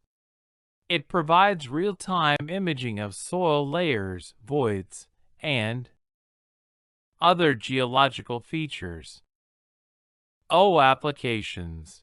Useful for investigating subsurface conditions, identifying buried utilities, and assessing the integrity of concrete structures or pavements. 9. Temperature sensors. O purpose. Temperature sensors are used to monitor the temperature of materials, soil, and groundwater in geotechnical projects. Temperature changes can ECT soil behavior, particularly in permafrost areas or during the construction of deep foundations. O applications. Often used in conjunction with other geotechnical instruments in areas sensitive to temperature fluctuations, such as underground or shore structures. 9.1.2 Applications of instrumentation in geotechnical engineering. 1. Monitoring foundation behavior. O instrumentation plays a crucial role in monitoring the behavior of foundations, including settlement, lateral displacement, and pore pressure. This is especially important in critical infrastructure, such as bridges, tall buildings, or dams, where failure due to ground movement or loading can have catastrophic consequences. O instruments such as settlement plates, strain gauges, and load cells are used to monitor load transfer and deformation in foundations, allowing for early detection of potential issues. 2. Slope stability monitoring. O in slope stability analysis, inclinometers, piezometers, and extensometers are commonly used to monitor ground movement, pore pressure changes, and soil deformation. This is essential in areas where landslides or slope failure risks are present. The data collected helps engineers assess the stability of slopes over time and implement corrective measures, such as reinforcing the slope or altering drainage patterns. 3. Tunneling and excavation. During tunneling or underground excavation, instruments are used to monitor the stability of the surrounding ground and the behavior of the tunnel lining. Piezometers and strain gauges are often used to detect changes in pore pressure and the structural integrity of tunnel linings. Settlement and displacement measurements are crucial for minimizing damage to existing infrastructure above the tunnel. 4. Dams and embankments. For large dams and embankments, instrumentation provides valuable data on water levels, pore pressure, and the deformation of the embankment material. Piezometers, extensometers, and inclinometers are used to assess the safety and stability of dams, particularly under high water pressure. Instrumentation also helps monitor seepage and detect early signs of potential failure or leakage in dams. 5. Earthquake and seismic monitoring. In regions subject to seismic activity, instrumentation can provide real-time data on the response of the ground to earthquakes. Instruments like accelerometers, strain gauges, and piezometers can help analyze ground shaking, displacement, and pore pressure changes during seismic events. This data is used to evaluate the effectiveness of seismic mitigation measures and improve the design of earthquake-resistant structures. 9.1.3 Data collection and analysis. 1. Real-time monitoring systems. Many geotechnical instruments are now equipped with real-time data transmission capabilities, allowing continuous monitoring of conditions on site. These systems provide immediate feedback, helping engineers to detect potential problems early and take corrective action. Remote monitoring can also be set up to alert engineers of any sudden changes in the monitored parameters, such as excessive settlement or increases in pore pressure. 2. Data interpretation and reporting. The data collected from geotechnical instrumentation must be analyzed and interpreted to assess the stability of the site or structure. Advanced software tools are used to model the soil-structure interaction and predict future behavior. Engineers use the data to adjust construction methods, design solutions, or monitor the progress of geotechnical works in real time, ensuring that safety and performance standards are met. 3. Long-term monitoring. Long-term monitoring is essential for assessing the ongoing performance of geotechnical systems, particularly in critical applications like dams, embankments, or deep foundations. This data is useful for future planning maintenance, and determining the service life of the structure. Data collected over extended periods also allows engineers to evaluate the long-term behavior of soil structure systems under various loading and environmental conditions. 9.1.4 Conclusion. Instrumentation in geotechnical engineering is vital for the safe and efficient design, construction, and operation of geotechnical systems. By providing real-time data and long-term monitoring, geotechnical instruments enable engineers to make informed decisions, mitigate risks, and ensure the stability and safety of structures.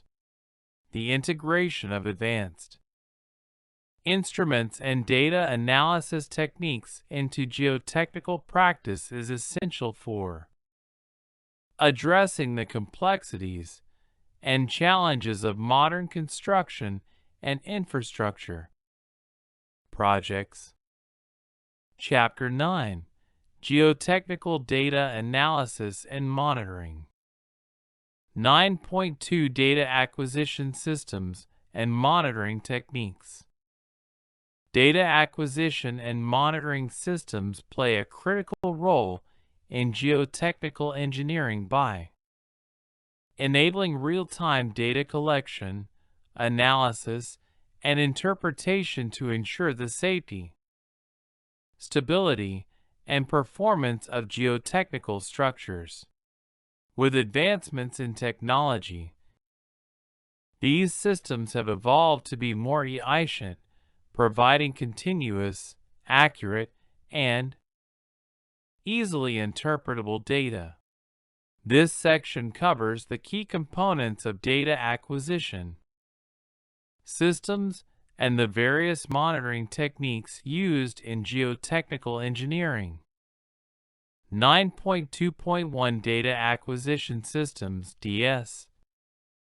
A data acquisition system (DS) is a system that collects, stores, and processes data from various geotechnical instruments to monitor the behavior of soils, structures, and foundations over time. It typically includes sensors, signal conditioning devices, data loggers, and communication components to ensure accurate and timely data transmission. 1.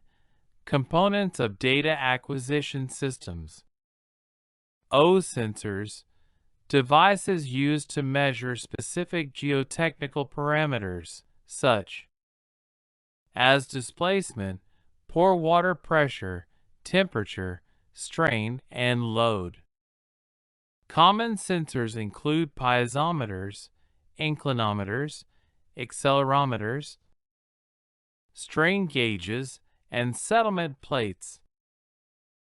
Signal conditioning units. These units convert raw signals from sensors, which are often low-level analog signals, into usable, conditioned signals, such as voltage or current, that can be processed and recorded by the data logger. Data loggers, devices that store the conditioned data from the sensors and often provide features like sampling rate control, data storage, and communication interfaces. These loggers can be programmed to automatically collect data at predefined intervals. Communication systems. These systems transmit data from the data loggers to a centralized database or cloud-based storage. Communication can be done through wired connections, e.g., Ethernet or RS-232, or wireless systems, e.g., cellular, radio frequency, or satellite communications. O. Power supply. Data acquisition systems require a reliable power source, which can come from batteries, solar panels, or connection to the local electrical grid. Low power systems are often preferred in remote locations where energy supply is limited. 2. Types of data acquisition systems. O. Standalone systems.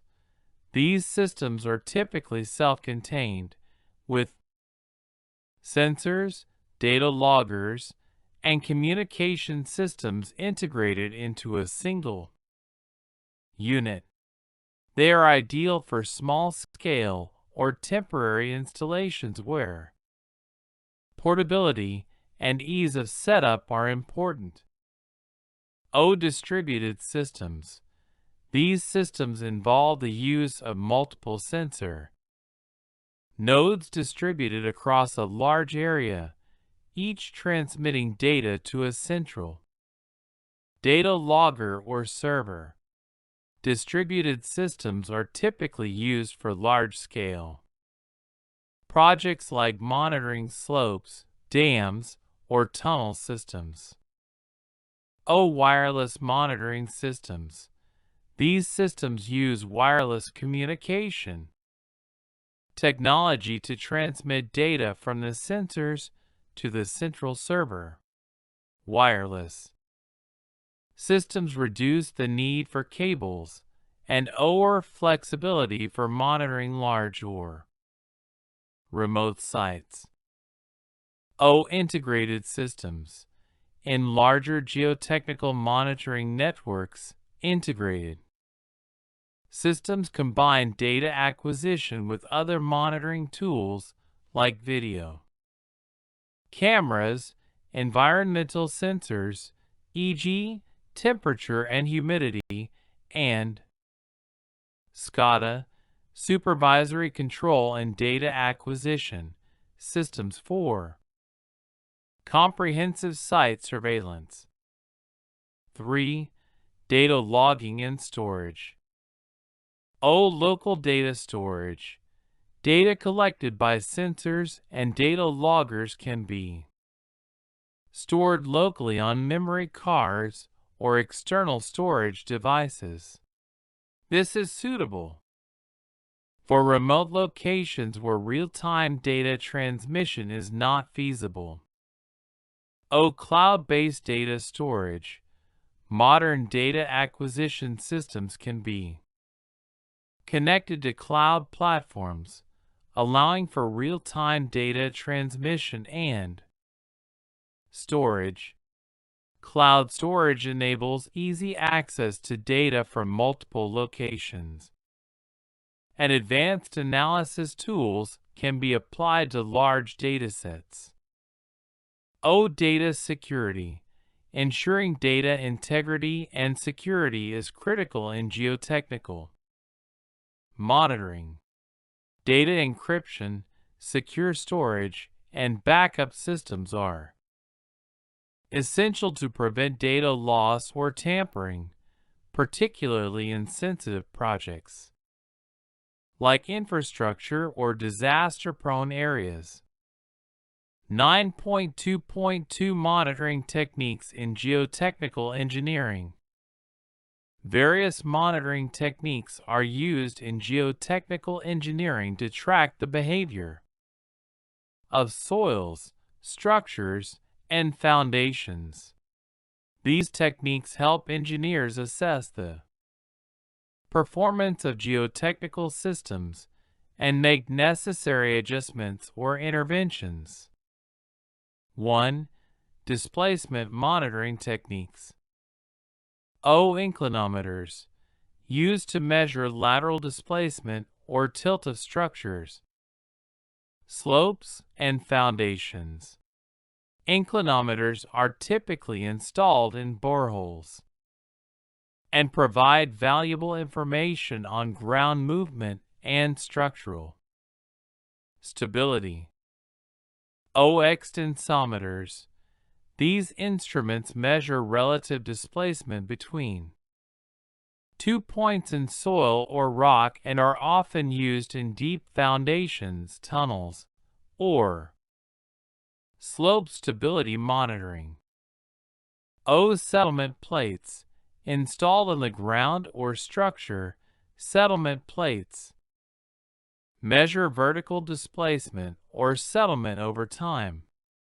These are especially useful in monitoring foundation settlement or the deformation of embankments, pavements, or dams. 2. Pore pressure and groundwater monitoring. Piezometers measure the pore water pressure in soils, which is essential for understanding the behavior of saturated soils under loading conditions. Piezometers can be used to monitor changes in groundwater levels, assess the effectiveness of dewatering systems, and predict soil consolidation. Vibrating wire piezometers. These piezometers owe greater accuracy and stability than conventional types. They are commonly used for critical applications such as monitoring embankments, dams, or tunnels in high-risk areas. Well points and boreholes. Boreholes and well points can be used to monitor groundwater conditions during construction or after project completion, helping engineers detect potential issues like seepage or water table fluctuations. 3. Structural monitoring. Strain gauges. Strain gauges are used to measure the deformation or strain experienced by structural elements such as piles, retaining walls, and tunnels. The data obtained helps engineers assess the load distribution and structural performance under varying loads. Load cells. Used to measure forces applied to foundations or other geotechnical structures. Load cells are often employed in pile load testing, foundation monitoring, and anchor systems. Tiltmeters. Tiltmeters measure rotational displacement, which is especially useful in monitoring structures like retaining walls, dams, or buildings where tilting could indicate instability or failure. 4. Vibration and seismic monitoring. Accelerometers. Accelerometers measure ground motion during seismic events or construction activities, e.g., pile driving or blasting. This information helps assess the dynamic response of geotechnical structures and provides data for seismic hazard assessment and mitigation. Seismic monitoring systems.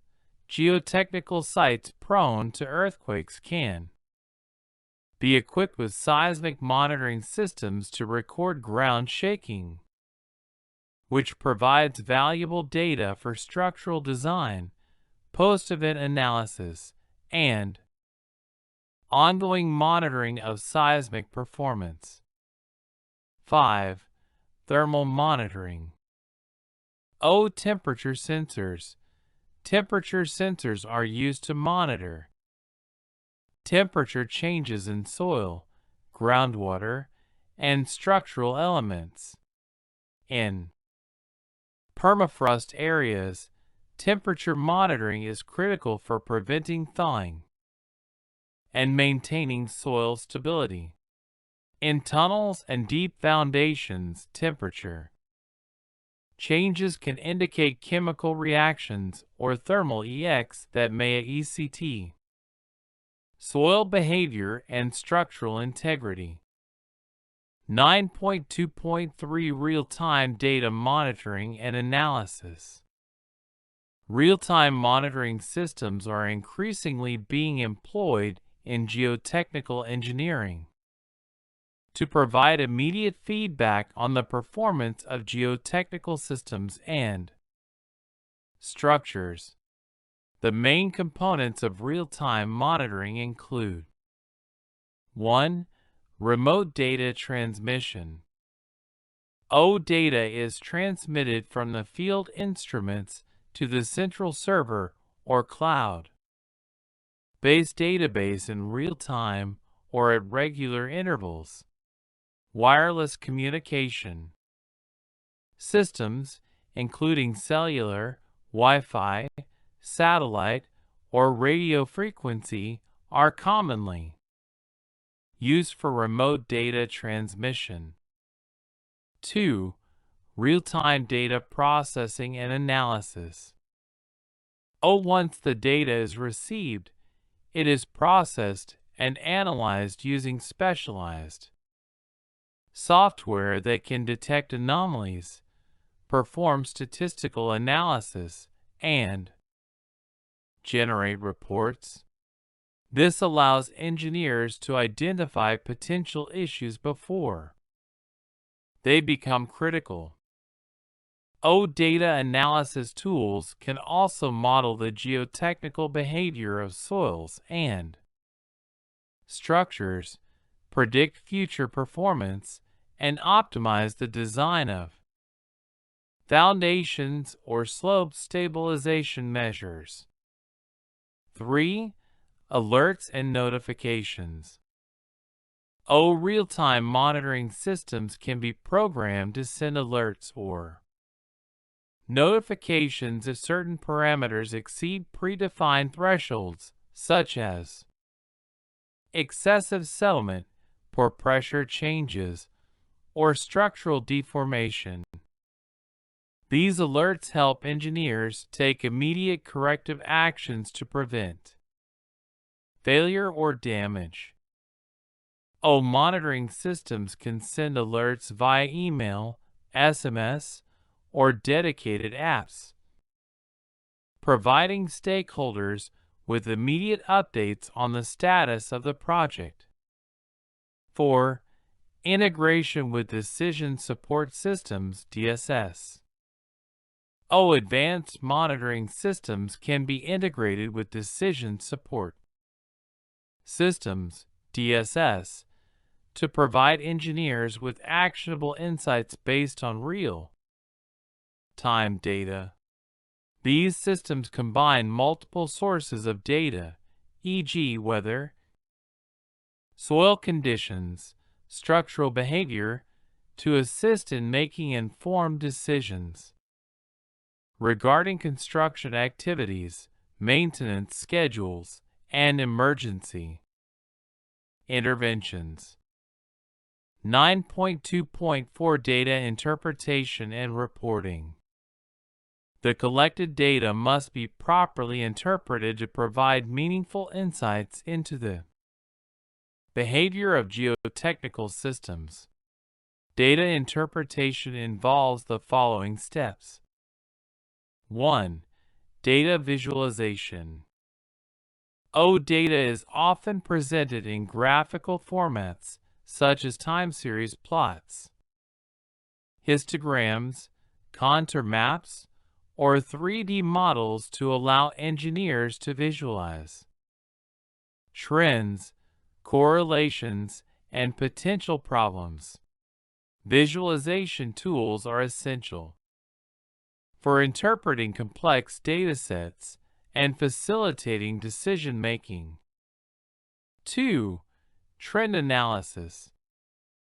Long-term monitoring data is analyzed to identify trends and patterns in soil behavior, settlement, pore pressure, or structural deformation.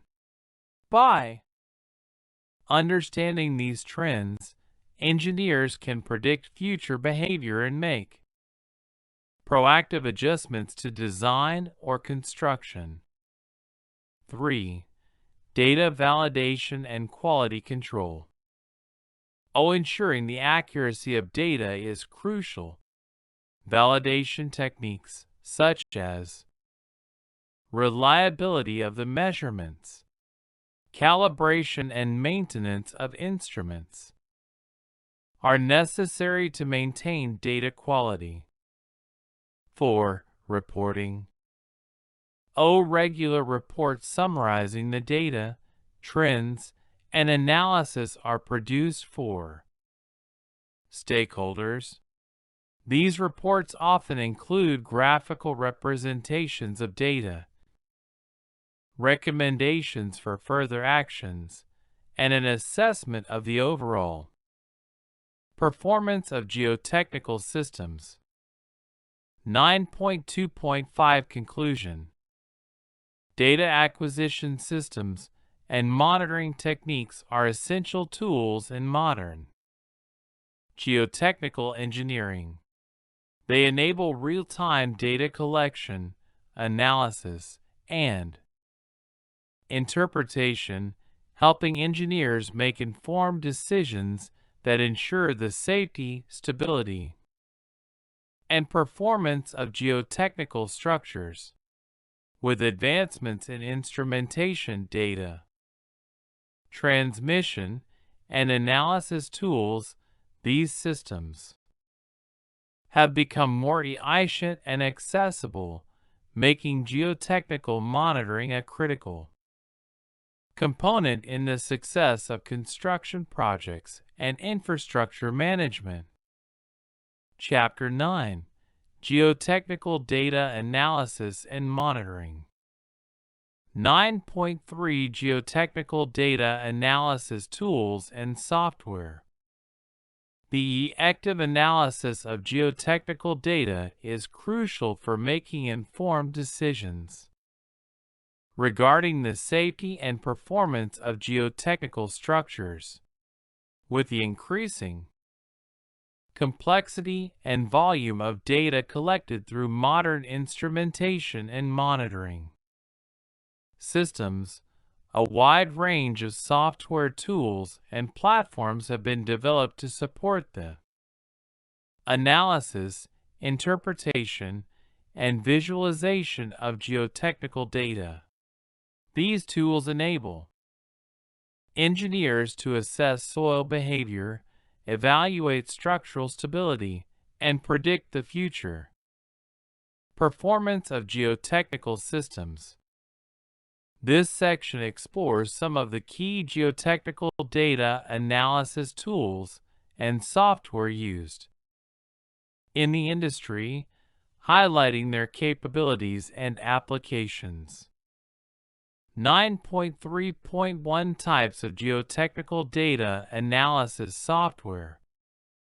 Geotechnical data analysis software can be broadly categorized based on its functionality and the type of analysis it supports. Some of the key categories include 1. Data management and visualization tools.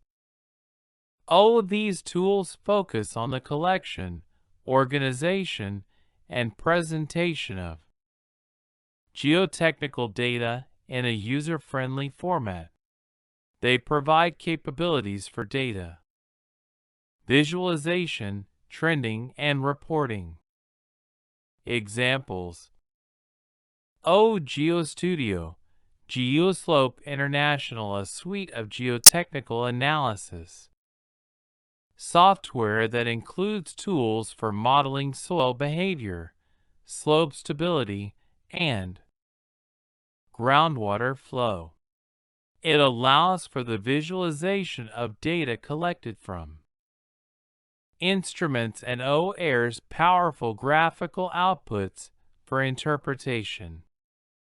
Bentley GINT, a widely used software for geotechnical data management and subsurface modeling. It provides users with tools to create reports, perform subsurface analysis, and visualize borehole data in 3D. It also integrates with other geotechnical design and modeling software. 2. Geotechnical analysis and modeling software. All of these tools are used to conduct advanced geotechnical analysis, including soil mechanics, foundation design, slope stability, and seismic response. Analysis. They allow engineers to model the behavior of soil structure, systems, and simulate various loading conditions. Examples: Plaxis, Bentley Systems of finite element software for advanced soil. Structure interaction analysis, widely used for geotechnical design and analysis of foundations, tunnels, embankments, and slopes. It supports both 2D and 3D modeling and provides advanced tools for analyzing soil deformations, stress-strain behavior, and groundwater flow. OFLC, Itasca Consulting Group, a software program used for geotechnical analysis using finite adherence methods. It is highly versatile and is typically used for complex analyses like tunnel construction, slope stability, and soil consolidation. FLSE is particularly known for its ability to handle large-scale problems involving both static and dynamic loading. Plaxis 3D, for three-dimensional modeling and analysis. Plaxis 3D OARs, advanced simulation tools for soil structure interaction, allowing engineers to simulate and analyze complex structures like large buildings, dams, and deep excavations. 3. Soil behavior and constitutive modeling software. All of these software tools focus on modeling the behavior of soil under different loading conditions, accounting for soil stress-strain relationships, consolidation, and plasticity. They are often used in conjunction with other geotechnical analysis software to simulate complex soil behavior under various scenarios. Examples: Dynaroad, a specialized software used for modeling and analyzing road embankments, slopes, and tunnels. It allows for the simulation of soil behavior under dynamic loading and provides output related to soil consolidation and shear strength. GeoStudio, Sigma/W, part of the GeoStudio suite. Sigma/W is specifically designed to model the behavior of soils under various loading conditions using finite element methods. It is commonly used for the analysis of slope stability, embankments, and soil structure interaction problems. 4. Seismic and earthquake engineering software. All of these software tools focus on assessing the seismic behavior of soil and geotechnical structures, including liquefaction potential, dynamic soil structure interaction, and ground motion analysis. Examples: Shake, University of California, Berkeley, a widely used software tool for analyzing the dynamic response of soil layers to earthquake ground motion. Shake is typically used for one-dimensional seismic response analysis and can model soil liquefaction and dynamic soil structure interaction. OpenSeas, the University of California, Berkeley, an open source software framework that enables advanced seismic performance analysis, including dynamic analysis of soil structure systems. OpenSeas supports a variety of modeling techniques for geotechnical applications, including finite element and finite adherence methods. 9.3.2 Key features of geotechnical data analysis software. While each geotechnical analysis tool is designed for specific applications, most software platforms offer similar core features that are crucial for effective data analysis. Some of the most important features include 1. Data integration. Many software tools can integrate geotechnical data from a variety of sources, such as borehole logs, laboratory test results, instrumentation readings, and field measurements. This integration ensures that all relevant data is considered when performing analyses, leading to more accurate results. 2. Advanced visualization. Data visualization tools help engineers interpret and present geotechnical data in a meaningful way. These tools may include graphing capabilities, contour plots, 3D modeling, and geotechnical cross-sections. Visualization tools make it easier to detect trends, identify outliers, and communicate results effectively to stakeholders. 3. Automated reporting. Geotechnical software often includes built-in reporting tools that generate standard or custom reports automatically.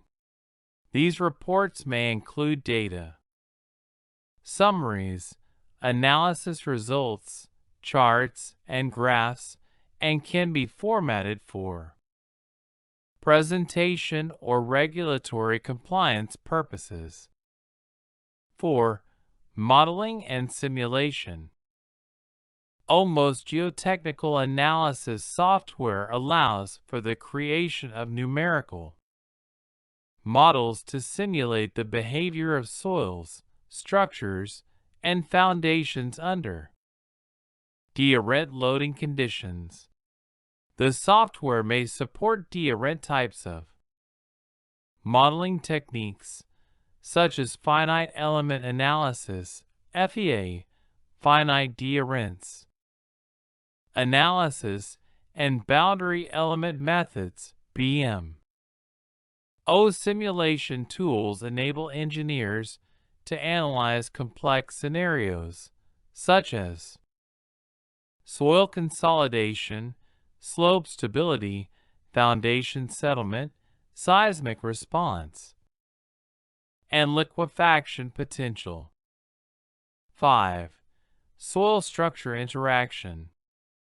Geotechnical software often supports the modeling of soil structure interaction, SSI, which is essential for understanding the behavior of foundations, retaining walls, tunnels, and other structures. This functionality enables engineers to evaluate how the soil and structure interact under various load conditions, including static and dynamic loading. 6. Dynamic analysis. Many geotechnical analysis tools or dynamic analysis capabilities to simulate the response of soils and structures to dynamic loading, such as seismic events or machine vibrations. Dynamic analysis tools may include the ability to model soil liquefaction, ground motion propagation, and soil damping EX. 7. Sensitivity and parametric studies. Sensitivity analysis allows engineers to assess how changes in input parameters, such as soil properties or loading conditions, AECT the outcome of the analysis. Parametric studies enable users to evaluate a range of possible scenarios and make decisions based on a comprehensive set of results. 8. Interoperability with other software. Many geotechnical data analysis tools are compatible with other software used in civil engineering design, such as structural analysis software, building information modeling, BIM, tools, and geographic information systems GIS. This interoperability allows for seamless integration of geotechnical analysis within the broader design and construction workflow. 9.3.3 Applications of geotechnical data analysis software. Geotechnical data analysis tools and software are applied in various aspects of geotechnical engineering, including 1. Soil investigation and site characterization. Software tools help analyze subsurface data, including borehole logs, laboratory test results, and geophysical surveys. This analysis is used to classify soils, assess soil properties, and develop geotechnical models for design. 2. Foundation design. Geotechnical software is used to analyze the bearing capacity, settlement, and stability of shallow and deep foundations. It helps engineers design foundations that can safely support the loads imposed by buildings, bridges, and other structures. 3. Slope stability and landslide analysis. Tools for slope stability analysis allow engineers to model and analyze slopes, embankments, and excavations to assess the risk of failure and identify necessary stabilization measures. 4. Seismic and earthquake engineering.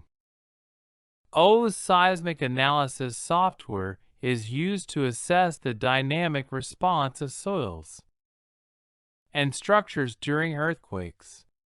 It helps determine the potential for soil liquefaction, settlement, and structural damage, enabling engineers to design for earthquake resilience.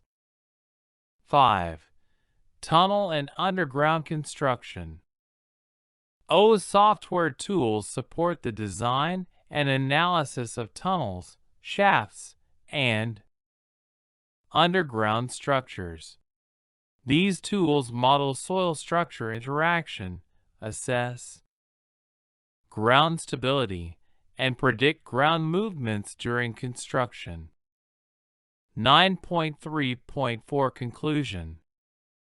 Geotechnical data analysis tools and software are essential for modern geotechnical engineering practice, providing the necessary tools for data collection, visualization, interpretation, and simulation. With advancements in technology, these tools continue to evolve, offering more powerful features and capabilities that enable engineers to address complex geotechnical challenges. By using these software tools, engineers can improve the accuracy of their analysis, optimize design decisions, and enhance the safety and performance of geotechnical systems. Chapter 9: Geotechnical Data Analysis and Monitoring. 9.4 Predictive Modeling in Geotechnical Engineering. Predictive modeling in geotechnical engineering is the use of mathematical models, statistical techniques, and machine learning algorithms to forecast the behavior of geotechnical systems under various conditions. These models are essential for anticipating soil and structural performance, which helps engineers make informed design decisions, minimize risks, and ensure the safety and sustainability of geotechnical structures.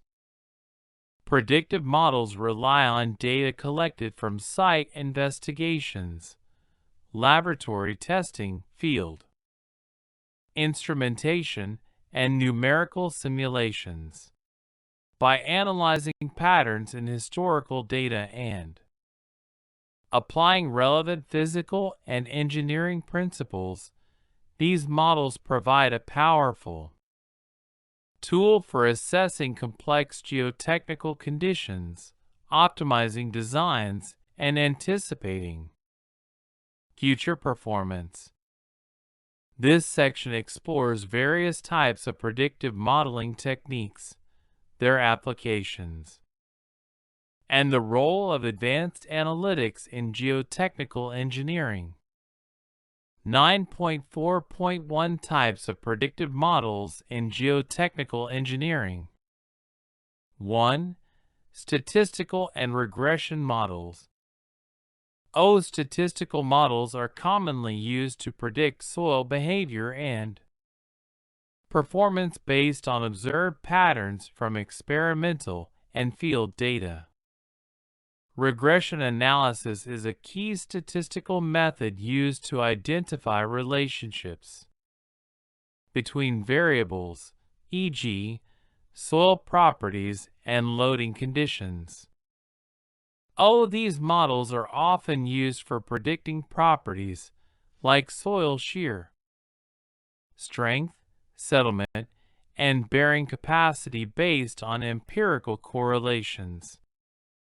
Examples: multiple linear regression, MLR, used to model relationships between multiple independent variables, e.g., soil type, moisture content, and a dependent variable, e.g., shear strength, compressibility.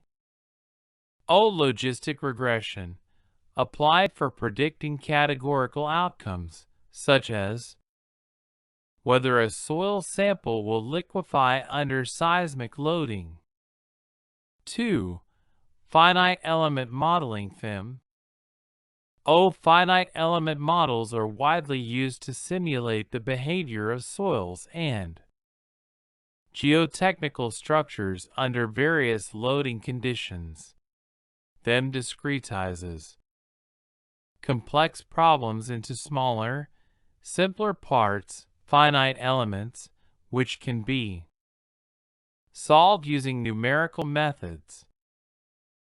These models can be used to simulate soil structure interaction, predict settlements, analyze slope stability, and assess the ECT of dynamic loading, such as earthquakes.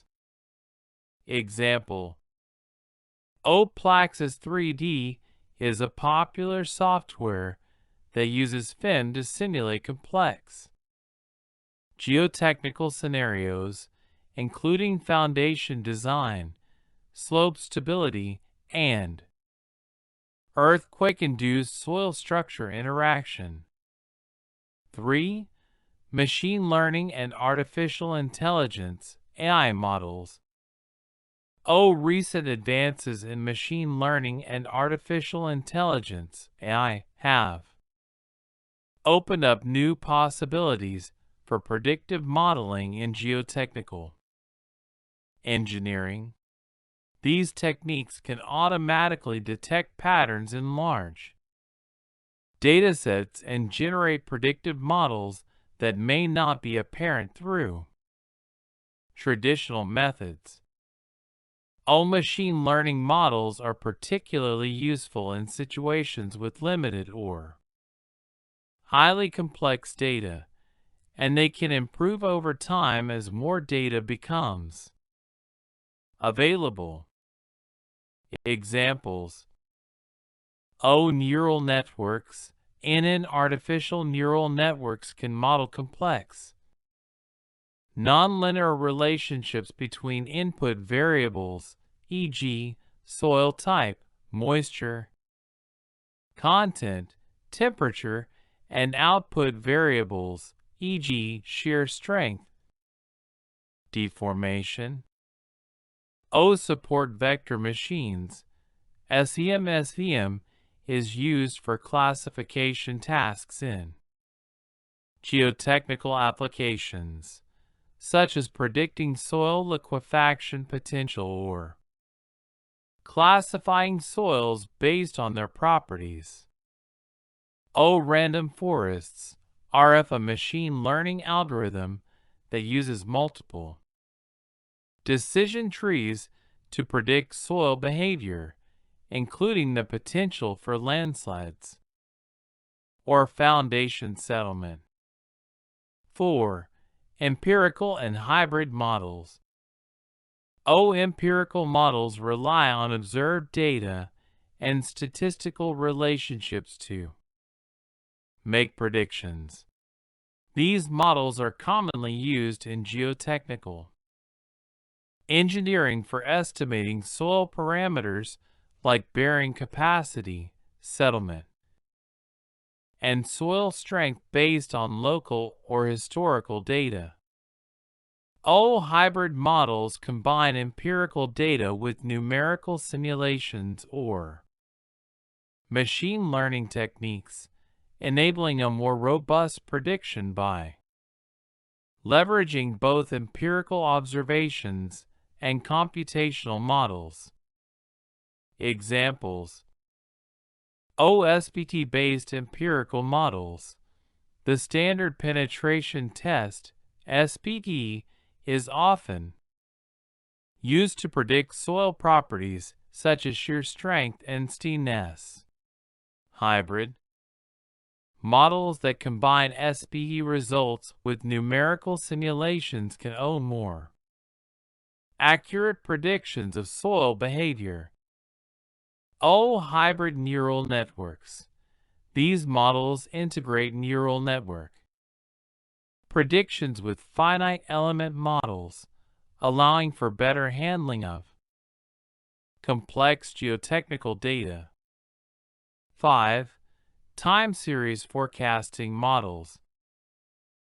Time series forecasting techniques are used to predict changes in geotechnical parameters over time, such as settlement, pore pressure, or groundwater level. These models use historical data to identify trends and cycles, which can be used to project future behavior. Time series models are particularly valuable for monitoring the long-term performance of geotechnical systems, such as embankments, dams, or foundations. Examples: ARIMA, autoregressive integrated moving average, a popular statistical method for time series analysis that can predict future values of soil parameters based on historical trends. Kalman filters, used in real-time monitoring systems to predict soil behavior by combining measurements from instrumentation with a mathematical model of the system. 9.4.2 Applications of predictive modeling in geotechnical engineering. Predictive modeling techniques are applied in various areas of geotechnical engineering to enhance design, improve decision-making, and mitigate risks. Some key applications include 1. Soil and foundation behavior prediction.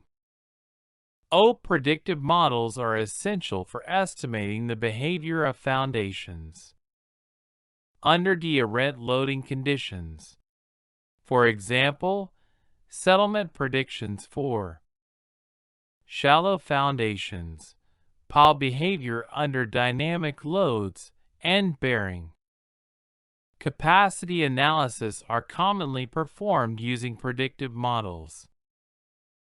Predicting soil deformation and settlement over time can inform the design of foundations, embankments, and other structures, ensuring they perform within acceptable limits. 2. Slope stability and landslide prediction. Predictive modeling helps assess the risk of slope failure by simulating soil behavior under different environmental conditions, e.g., rainfall, seismic activity. These models can forecast when and where slope failures might occur, allowing engineers to implement mitigation measures before catastrophic failures happen. Machine learning models are increasingly being used to identify landslide prone areas based on geotechnical data and environmental conditions. 3. Liquefaction risk assessment. Predictive models, including empirical models and machine learning techniques, are used to assess the potential for soil liquefaction during an earthquake. These models predict the likelihood of soil failure and inform the design of foundations in earthquake-prone areas. Liquefaction potential can be predicted by analyzing soil type, depth to groundwater, and seismic parameters, providing valuable information for earthquake-resistant design. 4. Seismic site response analysis. Predictive models play a critical role in seismic site response analysis, which simulates how a site will react to earthquake ground motions. These models help in the design of foundations, tunnels, and other structures by predicting ground shaking, amplification (EX), and soil structure interaction under seismic loading. 5. Monitoring of construction projects. Real-time predictive models, integrated with monitoring systems, can forecast the behavior of geotechnical structures during construction by analyzing the continuous stream of data collected from instruments like strain gauges, piezometers, and accelerometers.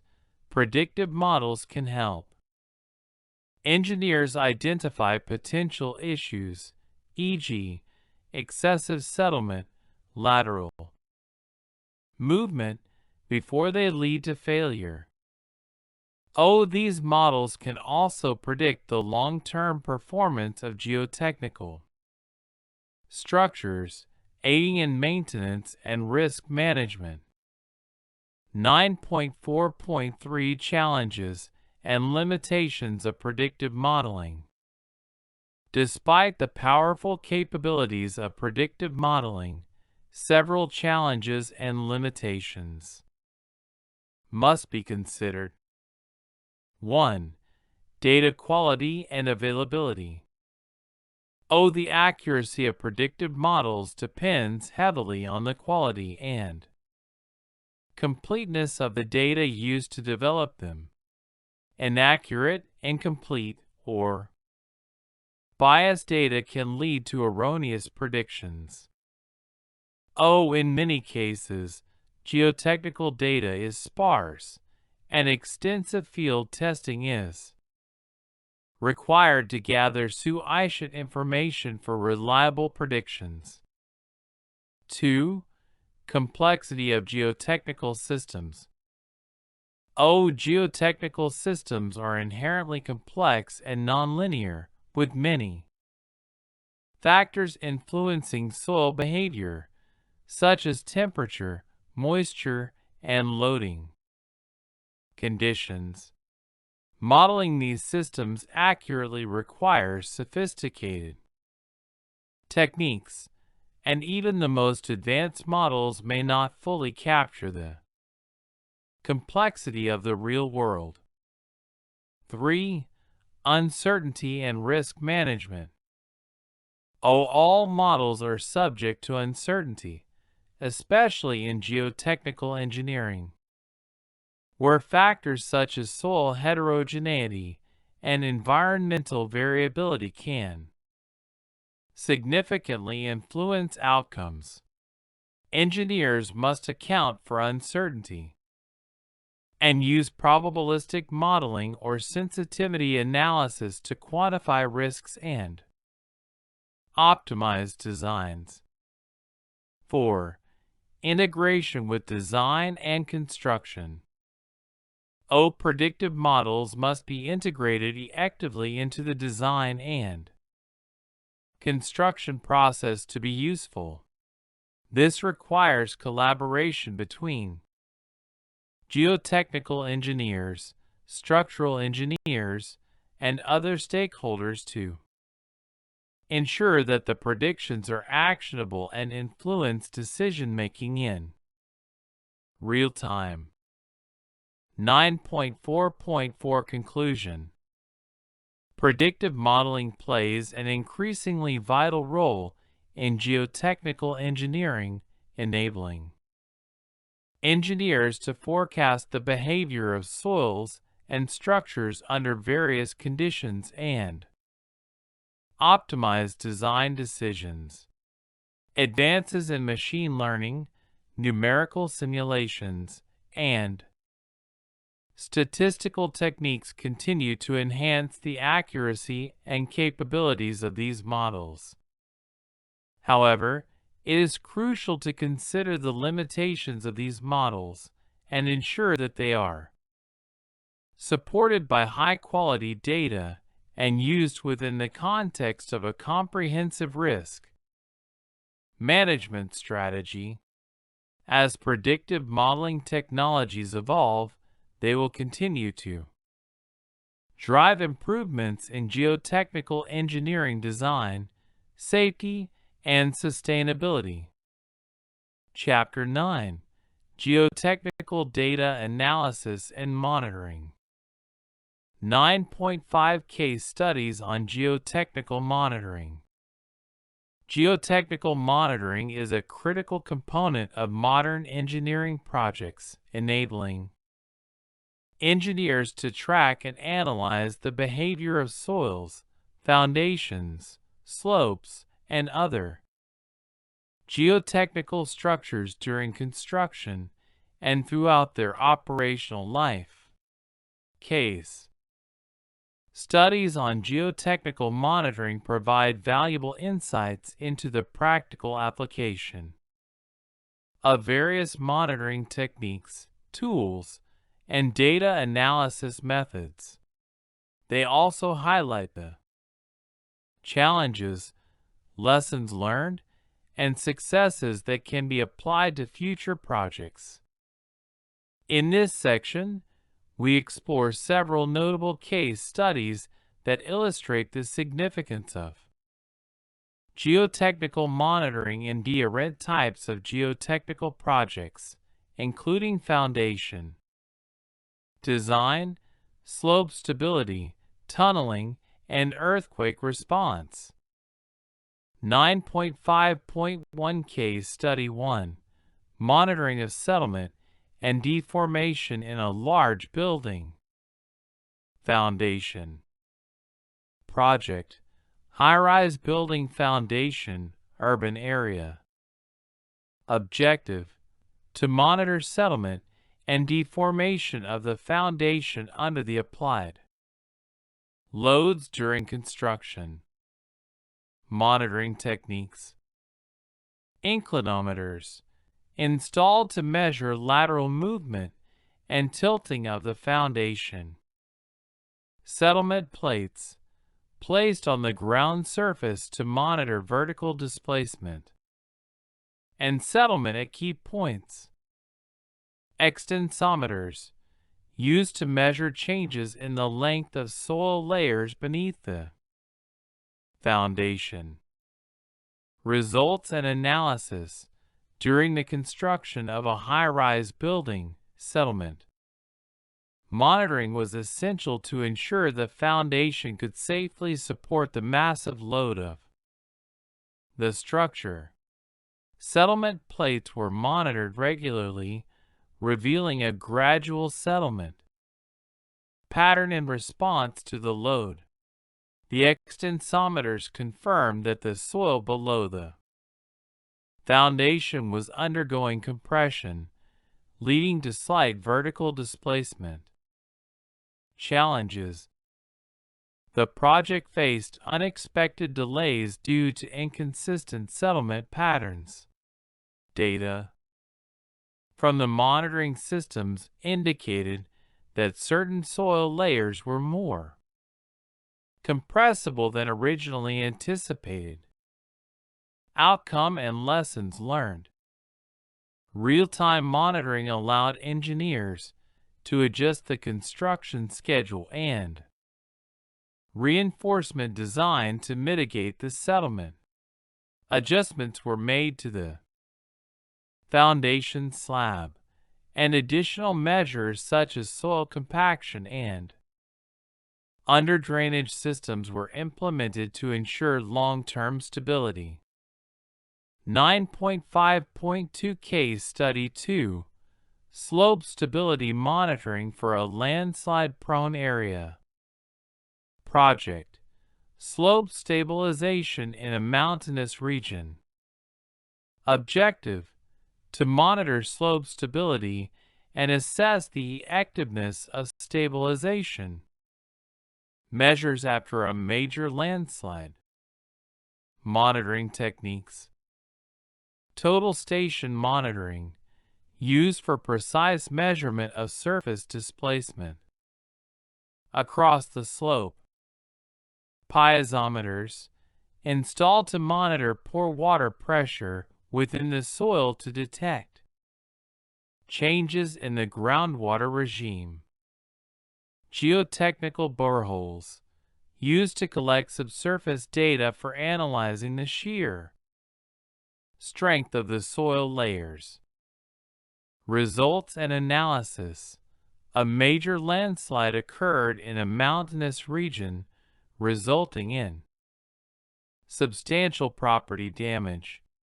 Following stabilization efforts, including soil nailing and drainage systems, geotechnical monitoring was implemented to ensure the slope's safety. Total station measurements confirmed that the slope had stabilized, showing only minimal displacement. However, piezometers indicated that changes in groundwater levels were contributing to localized instability in certain areas. Challenges. A sudden increase in rainfall caused a temporary rise in groundwater pressure, which temporarily threatened the stability of the slope. Outcome and lessons learned. The monitoring system allowed engineers to detect the increase in pore water pressure before it led to failure. Based on the real-time data, drainage systems were enhanced, and the slope was further reinforced to account for unpredictable rainfall events. 9.5.3 Case Study 3 Geotechnical Monitoring and Tunneling Projects. Project: Subway tunnel construction in a dense urban area. Objective: to monitor ground movement and prevent damage to existing structures during tunnel boring machine (TBM) operations. Monitoring techniques: surface settlement monitoring. Surveying techniques such as laser scanning and leveling were used to measure surface settlement. Strain gauges and extensometers installed to measure deformation of the tunnel lining and surrounding rock/soil. Tiltmeters used to measure angular displacement in the tunnel lining and adjacent structures. Results and analysis. During the construction of a subway tunnel, real-time geotechnical monitoring played a vital role in detecting any potential ground movement that could ECT nearby buildings. The TBM operation was closely monitored using strain gauges and extensometers to assess the tunnel's integrity as it progressed through variable soil conditions. Small but consistent surface settlement was recorded, with no significant movement detected near critical infrastructure. However, tiltmeters detected slight tilting in some tunnel segments due to the soil's unpredictable behavior under the tunneling process. Challenges: unexpected hard rock layers were encountered during the tunneling process, which led to increased tunneling forces and local deformations in some sections. Outcome and lessons learned. Monitoring data provided engineers with an early warning, enabling them to adjust the tunneling approach in real time. For example, tunnel boring was slowed in areas with high friction, and additional reinforcement was applied to prevent damage to the surrounding structures. The integration of real-time monitoring data with automated control systems allowed for proactive management of the tunneling operation, reducing risks and improving safety. 9.5.4 Case Study 4 Earthquake-Induced Ground Motion Monitoring in a Seismic Zone. Project: Seismic Hazard Assessment for a Coastal City. Objective: to monitor ground shaking and pore pressure changes during an earthquake event and assess liquefaction potential. Monitoring techniques: seismometers installed throughout the region to record ground shaking and seismic waves. Piezometers used to measure changes in groundwater pressure during the earthquake. Accelerometers placed in the soil and structures to measure the intensity of ground motion and potential liquefaction. Results and analysis. In a coastal city with a history of seismic activity, geotechnical monitoring was essential during an earthquake to assess the performance of soils and foundations. The seismometers recorded significant ground shaking, and piezometers detected a rapid increase in pore water pressure at several locations. Accelerometer data indicated areas where liquefaction occurred, leading to soil destabilization. The monitoring system was crucial in identifying regions where ground improvement measures were needed in future designs. Challenges: the unpredictability of liquefaction in certain areas, where the water table and soil conditions were not accurately anticipated. Outcome and lessons learned: the monitoring data provided valuable information about soil response during seismic events, which was used to improve seismic hazard assessments. Engineers adjusted foundation designs for future structures to account for liquefaction risks, and ground improvement techniques were implemented to reduce vulnerability to future earthquakes. 9.5.5 Case Study 5: Groundwater Monitoring and Foundation Design for a Large Dam. Project: construction of a hydroelectric dam in a high rainfall region.